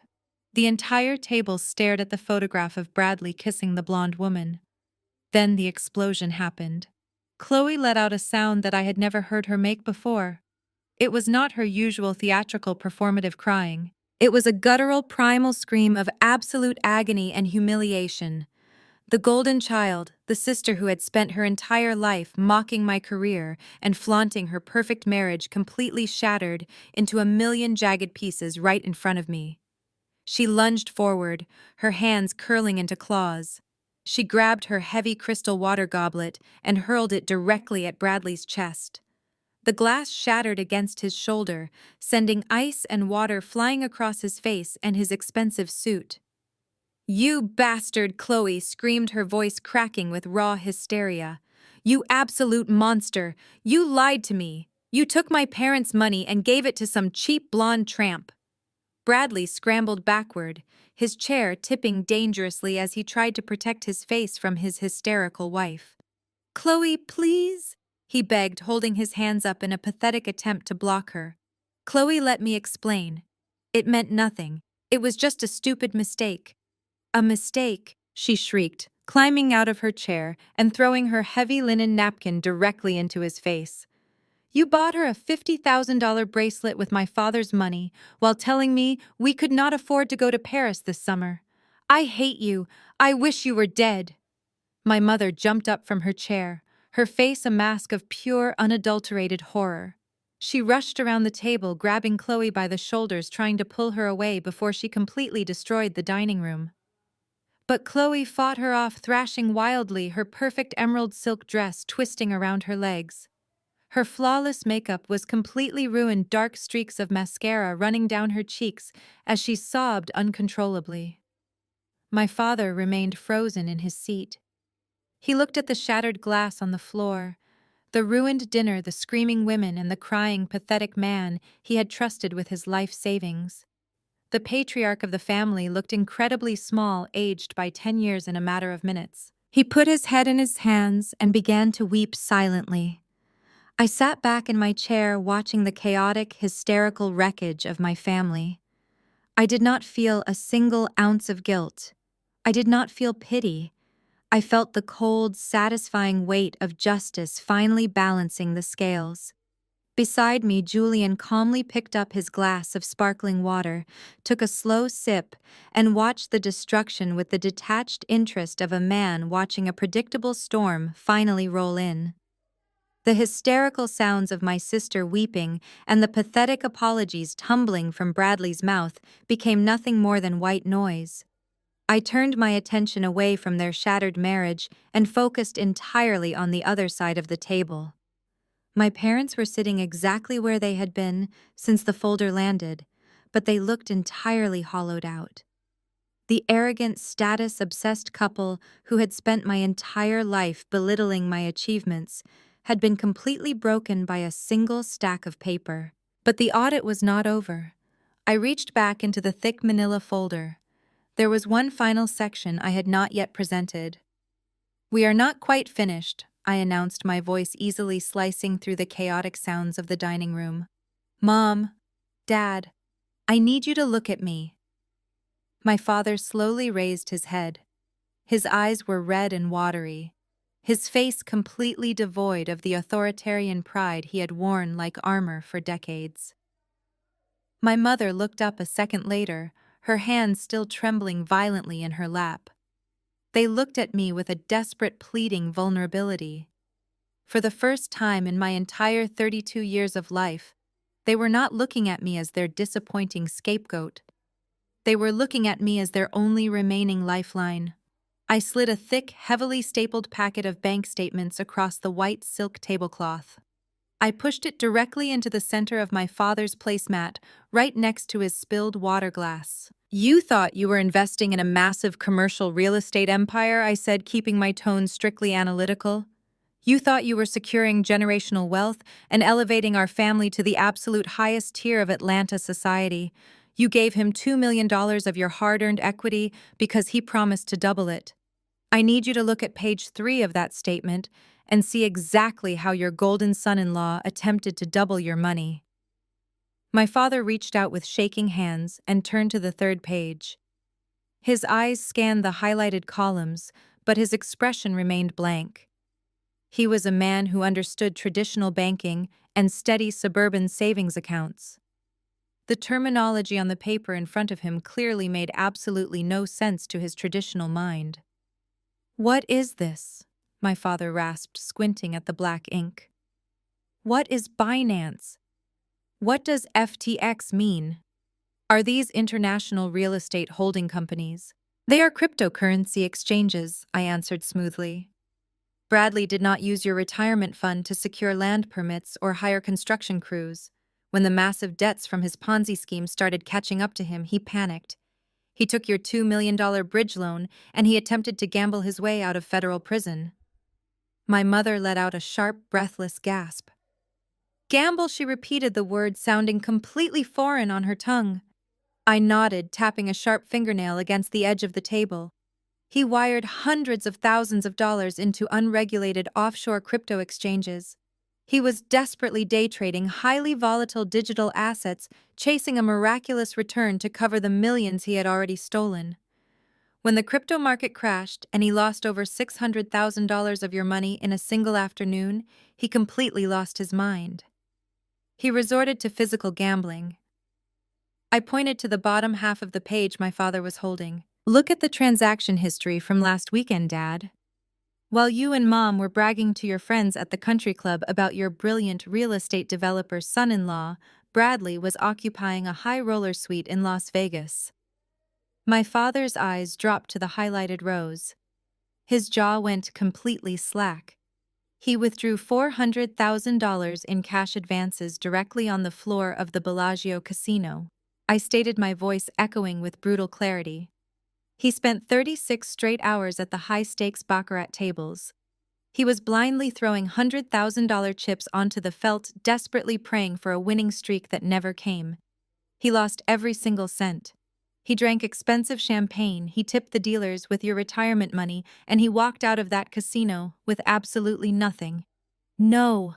My father groaned, a sound of such profound, agonizing despair that it actually made a few guests at the neighboring tables pause their conversations. He dropped the bank statement onto his plate as if it had physically burned his fingers. $2 million. It is all gone. Everything I worked my entire life to build. It is just gone. My mother began to shake her head rapidly, her meticulously styled hair coming undone. "This cannot be happening," she whimpered, her voice rising in pitch until it was nearly a scream. "Bradley, you promised us. You sat in our living room and swore on your life that the money was safe. You told us it was sitting in an untouchable escrow account." Bradley did not answer her. He was still cowering away from Chloe, completely covered in ice water and shame. He had absolutely no lies left to tell. The staggering magnitude of his incompetence was fully exposed. He was not a criminal mastermind. He was just a pathetic, desperate man who had played God with my parents' lives and lost entirely. But I am afraid the gambling losses are only the secondary consequence of your blind loyalty. I continued, refusing to let them look away from the wreckage they had actively helped create. I reached into my briefcase one last time. I pulled out a single crisp sheet of heavy legal paper. It was not a bank statement. It was an official court document stamped and notarized in thick black ink. I placed it gently on the table and pushed it toward my mother. "You remortgaged the house to give him that money," I said softly. "The house you have lived in for 30 years. The house you always told me I was not good enough to inherit." My mother stared at the legal document, her eyes wide with a fresh, paralyzing terror. "What is this, Nia? What does this mean? Did you actually read the fine print of the loan documents Bradley brokered for you?" I asked, leaning back in my chair. Because he did not just take a standard home equity line of credit.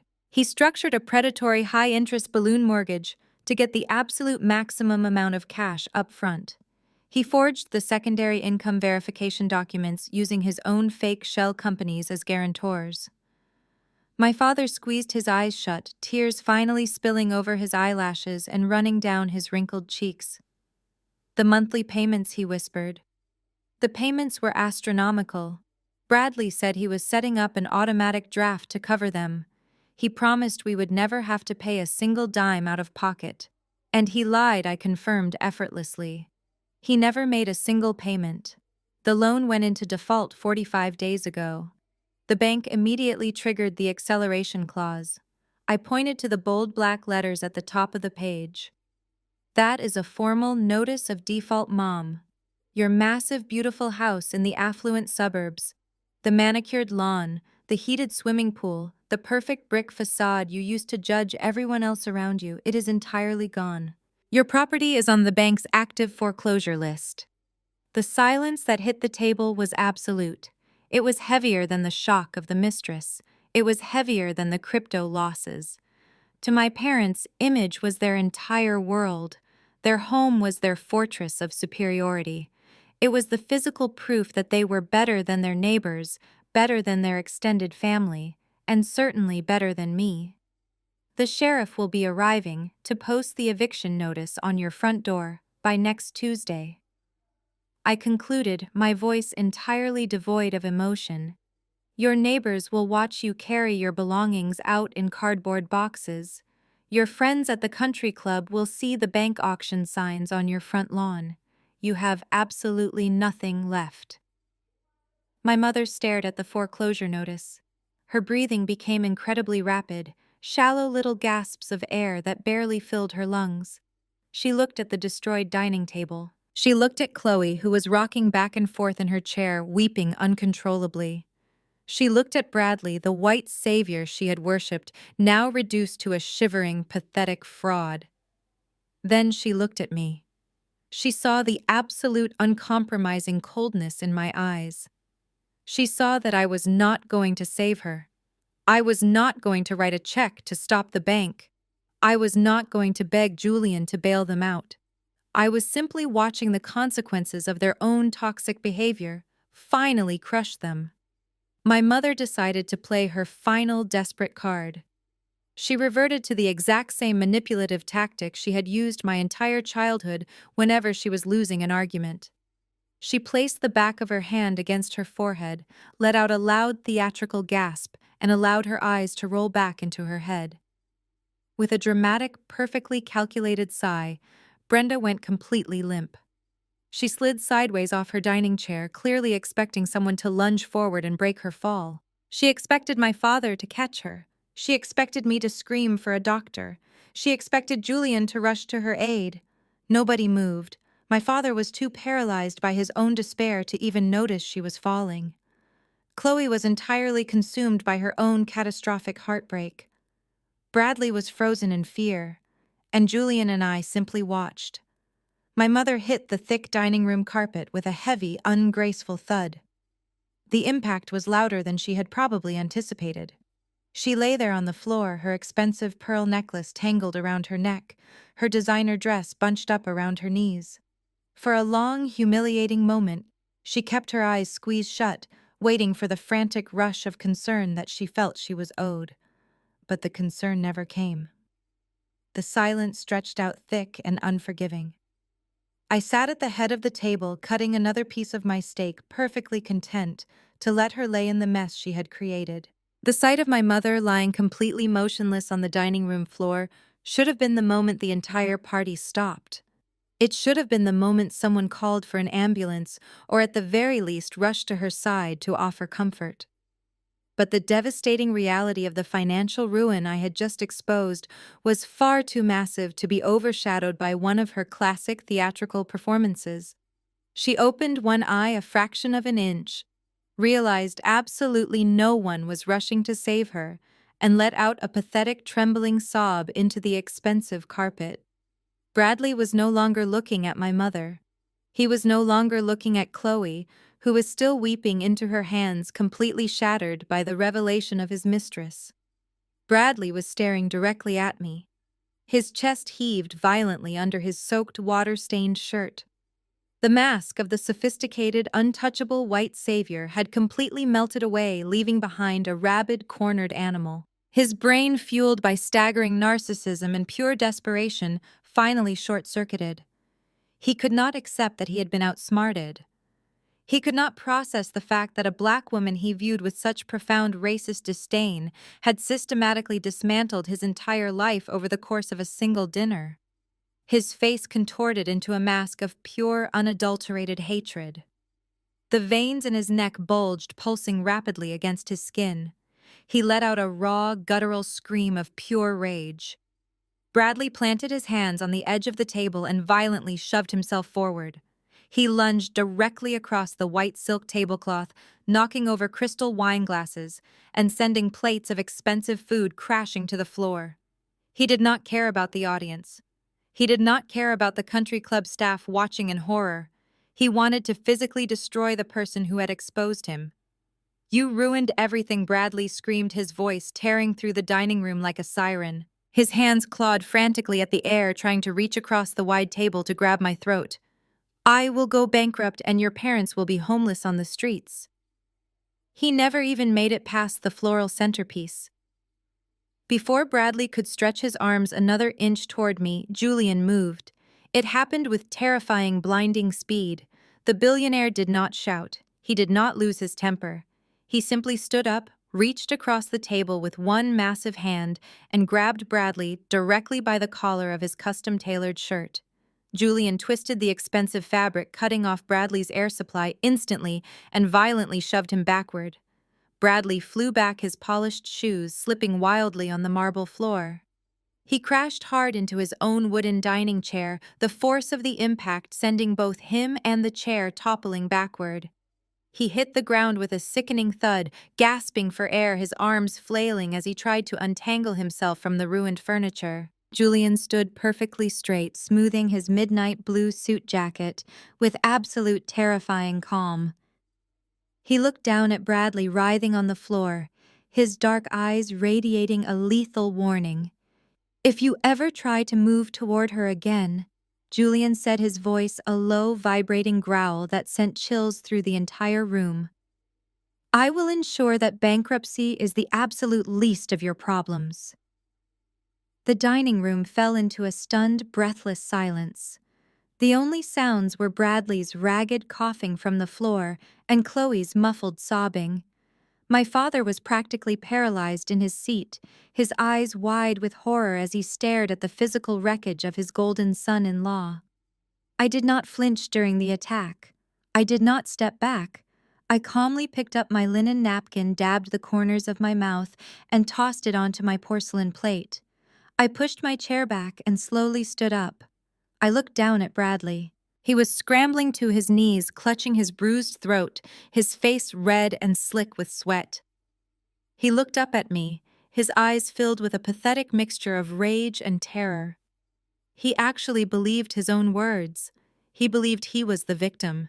He believed I had destroyed my own parents' lives by exposing his crimes. "You are wrong, Bradley," I said. My voice was completely steady, ringing out with the absolute uncompromising authority of a judge handing down a final sentence. "You are entirely wrong about the fate of my parents." Bradley coughed, wiping his mouth with the back of his trembling hand. "You just showed them the foreclosure notice," he wheezed, pointing a shaking finger at the table. "You told them the sheriff is coming to evict them.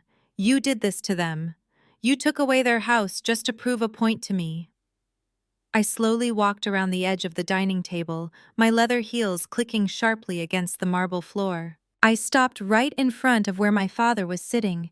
Marcus was staring up at me, his face pale and hollow, waiting for the final blow that would completely end his life as he knew it. My mother finally sat up from the floor, her fake fainting spell entirely forgotten as she listened to my words. "I did show them a notice of default," I clarified, keeping my eyes locked on Bradley.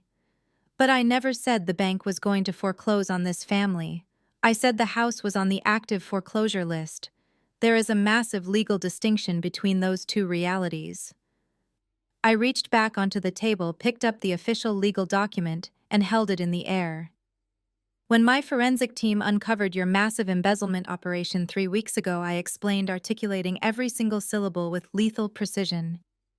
"I did not just find the offshore accounts and the fake construction permits. I found the original loan documents you forced my parents to sign. And because I am a senior auditor who actually reads the fine print, I noticed something incredibly interesting on the final page of the mortgage agreement." Bradley froze. His breathing stopped entirely. The confused, angry look on his face was suddenly replaced by a look of profound, absolute panic. "The secondary guarantor signature on that $2 million loan did not belong to my father," I stated, turning to look directly at Marcus.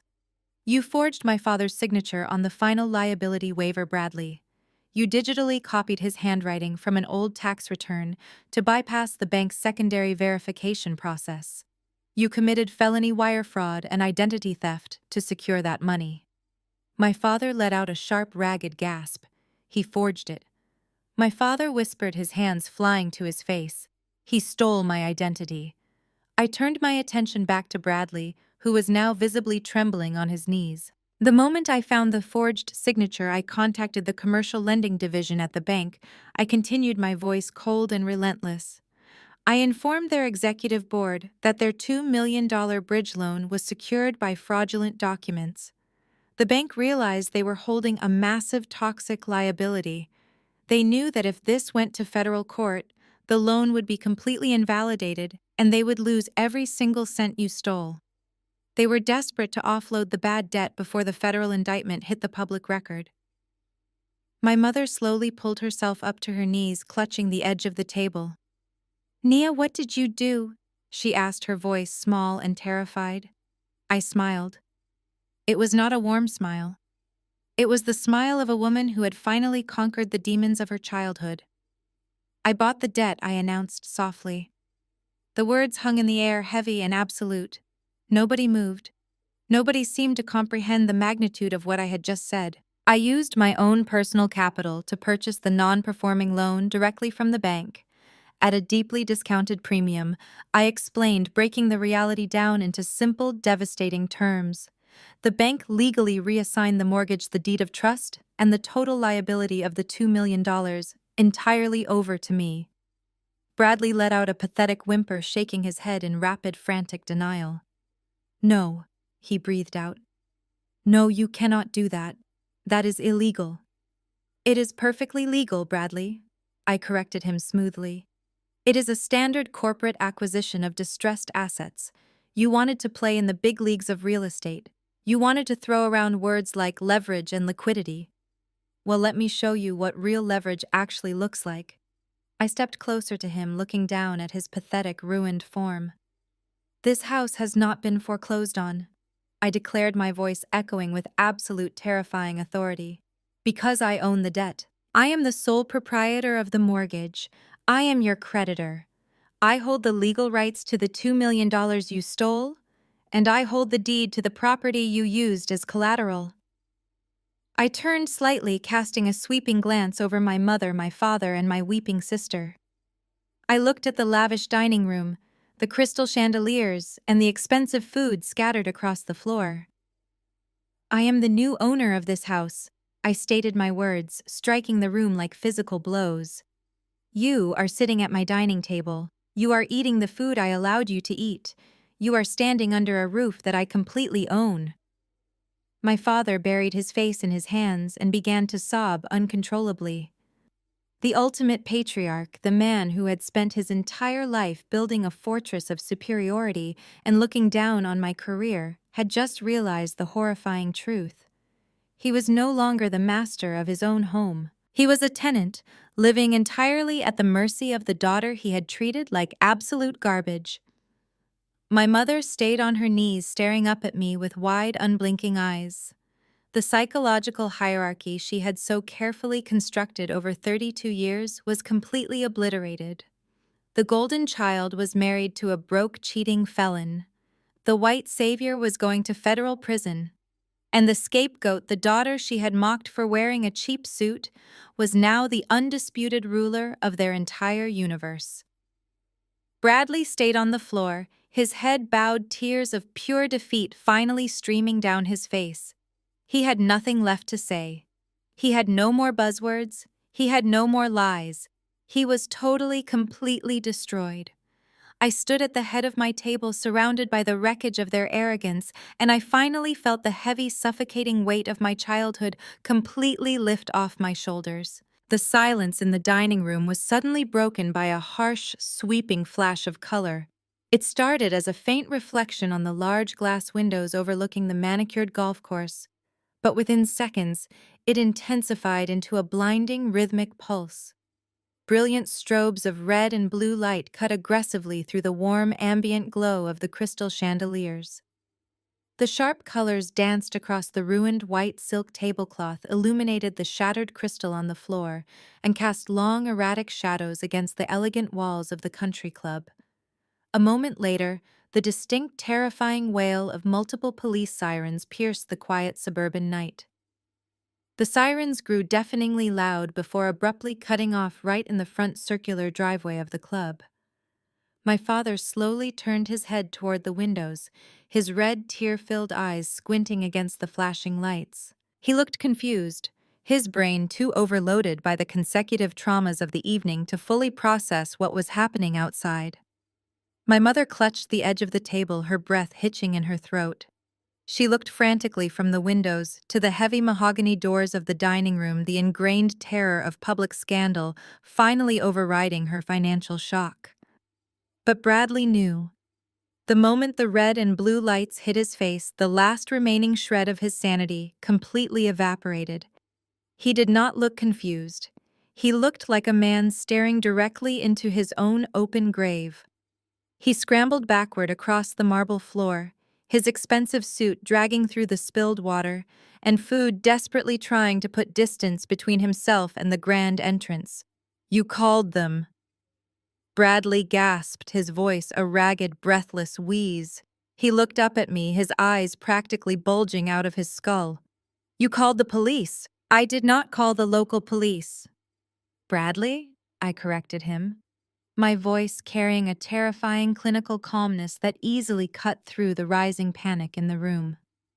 When you operate at the executive level of corporate risk management, you do not just casually uncover a multi-million-dollar Ponzi scheme and keep it to yourself. As a senior partner and a certified forensic auditor, I am a mandatory reporter for financial crimes. I took a slow, deliberate step toward him. The flashing lights outside cast my shadow directly over his trembling body. I submitted the full, unredacted contents of that manila folder to the Securities and Exchange Commission and the White-Collar Crime Division of the FBI at 8 o'clock this morning, I stated. They have spent the entire day verifying the offshore wire transfers and securing federal warrants for your arrest, the seizure of your fake shell companies, and the freezing of every single bank account associated with your name. The word FBI hit the room like a physical shockwave. Bradley let out a sound that I could only describe as the dying cry of a coward. It was a high-pitched, agonizing wail.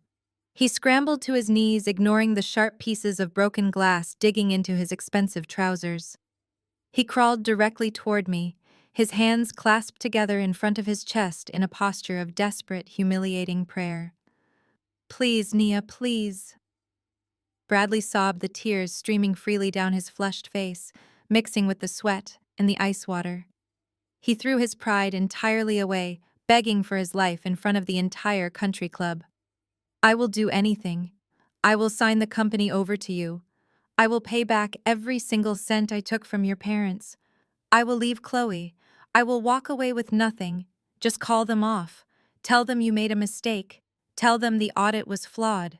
You are a partner at Pierce Holdings. They will listen to you." He reached out to grab the hem of my skirt, but Julian smoothly stepped between us, using the toe of his polished leather shoe to firmly push Bradley's reaching hands away. "Do not touch her." Julian warned, his voice a low, lethal rumble that instantly made Bradley recoil. Before Bradley could launch into another pathetic plea, I felt two pairs of hands violently grab my arms from behind. I turned my head and saw my mother and father standing right next to me. Their faces were contorted in absolute panic. The reality of a federal arrest happening in the middle of their Ruby anniversary dinner had completely shattered their obsession with high society appearances. "Nia, you have to stop this right now." My mother hissed, her manicured nails digging painfully into my forearm. Her eyes darted wildly around the dining room, watching the other wealthy patrons, pointing and whispering, as the police lights continued to strobe through the windows. "You are causing a massive scene. Everyone is looking at us. Do you have any idea how humiliating this is? You are ruining our reputation permanently." My father grabbed my other arm, his grip desperate and shaking. "Tell them to go away, Nia," he pleaded, his voice cracking with panicked urgency. "We can handle this internally as a family. We can liquidate whatever assets are left. We will figure out the money. But you cannot let the FBI drag my son-in-law out of the country club in handcuffs. The scandal will completely destroy us. We will never be able to show our faces in this city again." Even Chloe, who had just spent the past 10 minutes screaming that she wished her husband was dead, stumbled forward. She grabbed the lapel of my charcoal suit, her face streaked with ruined makeup. "Nia, please." She sobbed completely, reverting to the helpless golden child demanding to be rescued. "He is a liar and a cheat, but he is my husband. He is family. You cannot send him to federal prison. What will my friends say? What will happen to my life? I looked at the three of them holding on to me. They had just lost their entire retirement fund. They had just found out their house was going into foreclosure. They had just learned that Bradley was spending their stolen money on a 24-year-old mistress. And yet their greatest concern, the thing that finally drove them to beg me for help, was the fear of what their wealthy friends would think. They were more terrified of losing their fake social status than they were of the man who had completely destroyed their future. I slowly and deliberately pulled my arms out of their frantic grips. I smoothed the lapels of my suit, stepping back to break the physical connection with them entirely. You do not have a reputation left to protect, I told my parents, my voice ringing with absolute chilling finality. You built your entire lives on the illusion of superiority, and you sacrificed me to maintain it. You chose a white savior over your own daughter. You chose the illusion of wealth over the truth. I am not stopping anything.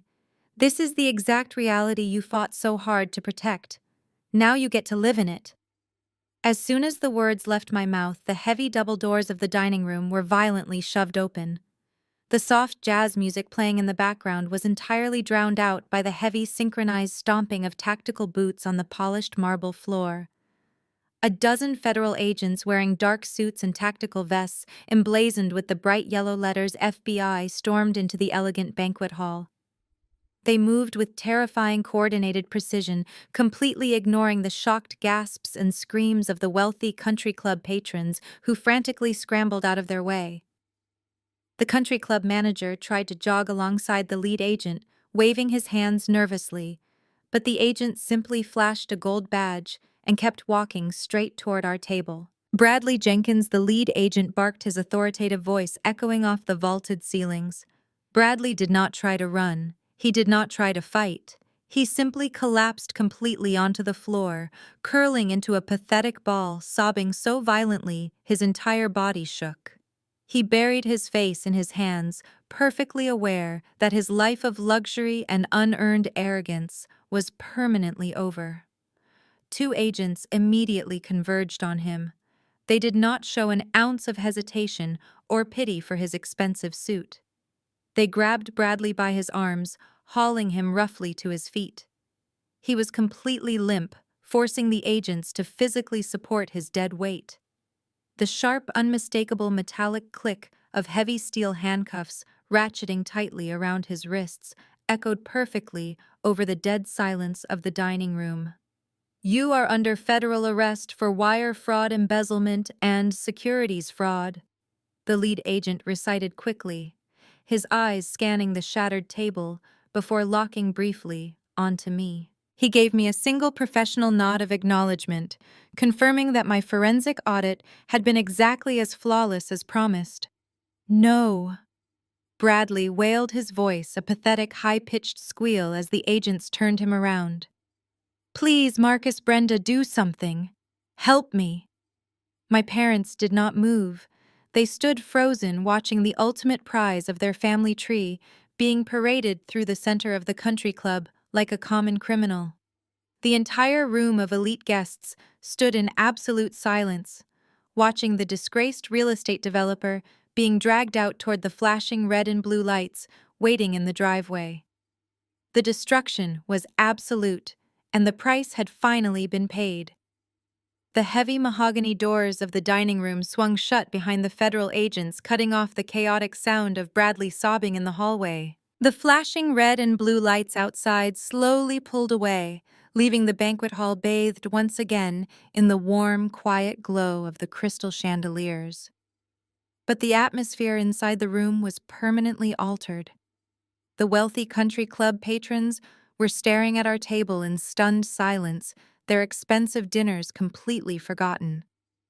My parents and my sister slowly turned to face me. The arrogant, untouchable facade they had maintained for decades was entirely gone. They looked like strangers, hollowed out and trembling. The massive financial safety net they had relied on, the unearned superiority they had weaponized against me my entire life, had all been violently stripped away in less than an hour. My father cleared his throat, his hands shaking as he gripped the back of his chair for physical support. Nia. He started, his voice barely a whisper. He could not look me in the eye. He stared at the shattered crystal and the spilled water on the floor. What happens now? We have absolutely nothing. Where are we supposed to go? I looked at the man who had allowed my mother to belittle me. The man who had handed his life savings to a con artist simply because the con artist was white and charismatic. I felt absolutely no sympathy. You are not going to be homeless, I said, my voice calm and perfectly level. I am going to allow you and Mom to remain in the house. My mother let out a loud, ragged sigh of relief, bringing her hands to her face. Oh, thank God, she wept. Thank you, Nia. I knew you would not let your own parents end up on the street. I knew you still loved us. Do not misunderstand me. I interrupted, my tone instantly freezing her tears. You are not staying there as the owners. You are staying there as my tenants. Tomorrow morning my lawyers will send over a standard residential lease agreement. You will pay me market rent on the first of every single month. You will cover the property taxes, the insurance, and the maintenance. If you miss a payment, or if you attempt to leverage my property for another one of your ridiculous social climbs, I will execute a legal eviction without a second thought. You have absolutely zero equity in that home. You live there entirely at my discretion. My parents stared at me, the brutal reality of their new existence washing over them. They were no longer the lords of their suburban manor. They were renters. They would have to look at the walls of that massive house every single day and know that it belonged to the daughter they had treated like a failure. It was a psychological prison of their own making, and I was handing them the keys. Chloe stepped forward, her ruined emerald silk dress rustling softly. She wiped her mascara-stained cheeks, looking at me with the desperate, entitled expectation she had used to navigate her entire life. Nia, what about me? Chloe asked, her lower lip trembling. Bradley is going to prison. The FBI is going to seize our bank accounts. I have nowhere to go. I cannot afford my lifestyle anymore. You have to let me move into the Buckhead apartment, or maybe you can set up a trust fund for me until I figure things out. I am your sister. You have to help me. I looked at the golden child. I looked at the woman who had laughed at me when I walked into the party alone. The woman who had spent her 20s mocking my long hours and my corporate wardrobe. Absolutely not, I replied, my voice devoid of any warmth. Chloe blinked, genuinely shocked. What do you mean? You just saved Mom and Dad. You have millions of dollars. You are a senior partner. You can easily afford to take care of me. I can afford it, I agreed smoothly. But I will not spend a single cent of my hard-earned money subsidizing your delusions. You spent your entire life believing that your looks and your manipulative charm entitled you to a free ride. You laughed at my ambition. You called me a walking spreadsheet. Well, it is time for you to learn how the real world works. I picked up my leather briefcase, snapping the brass clasps shut with a sharp, definitive click. You need to get a job, Chloe, I told her, holding her horrified gaze. You need to update your resume, buy a cheap suit, and figure out how to survive on your own. I am completely cutting you off. Do not call my phone asking for loans. Do not show up at my office crying. I am no longer playing a supporting role in your tragic little drama. Chloe opened her mouth to scream, her face contorting with fresh rage, but I simply turned my back on her. I had given them exactly what they deserved. I had balanced the ledger. There was nothing left for me in that room. Julian stepped forward, his tall, imposing frame easily shielding me from my family. He looked down at me, the cold, terrifying billionaire persona melting away, replaced by the warm, deeply supportive man I loved. He did not ask if I was okay. He knew I was. He simply extended his hand. I slipped my hand into his, feeling the strong, grounding warmth of his fingers interlocking with mine. We turned and walked together toward the grand double doors of the dining room. The sea of wealthy relatives and country club elites parted for us immediately, their eyes cast downward in absolute submission and fear. Nobody said a word. Nobody tried to stop us. We walked out of the banquet hall, out of the lavish foyer, and pushed through the heavy front doors into the cool, crisp night air. I took a deep breath, filling my lungs with the scent of pine and freedom. The chaotic screaming of my sister, echoing faintly from inside the building, faded away, entirely irrelevant to my future. I squeezed Julian's hand, stepping out of the shadows of my past and walking toward the brilliant life I had built with my own 2 hands. The heavy mahogany doors of the country club fade into the background, replaced by the soft ambient glow of my modern living room. I am sitting back in my velvet armchair, the city skyline twinkling quietly through the floor-to-ceiling windows behind me. It has been exactly 1 year since that anniversary dinner. Bradley is currently serving an 85-month sentence in a federal penitentiary for wire fraud and embezzlement. My parents are still living in my house, paying their rent on time every single month, terrified of stepping out of line. Their social circle completely abandoned them after the scandal broke, leaving them with nothing but the quiet reality of their choices. And Chloe recently took a job as a shift manager at a retail clothing store, finally learning the value of $1 the hard way. Society constantly pushes the narrative that family is everything. We are told that blood is thicker than water, and that we must endlessly forgive the people who share our genetics, no matter how terribly they treat us. But that is a lie designed to keep victims trapped in toxic cycles. Sometimes the people who are supposed to love you the most are the ones who will eagerly drown you to save themselves. You do not owe your success, your peace, or your financial stability to anyone who actively roots for your downfall. Setting ironclad boundaries is not an act of cruelty, it is an act of profound self-preservation. Your worth is not determined by the people who are too blind to see it. If you are watching this, and you are the black sheep of your family, if you are the one carrying the heavy burden of being independent, while everyone else acts entitled to your light, I want you to know that you have the power to walk away. You can rewrite the hierarchy. You can be your own savior.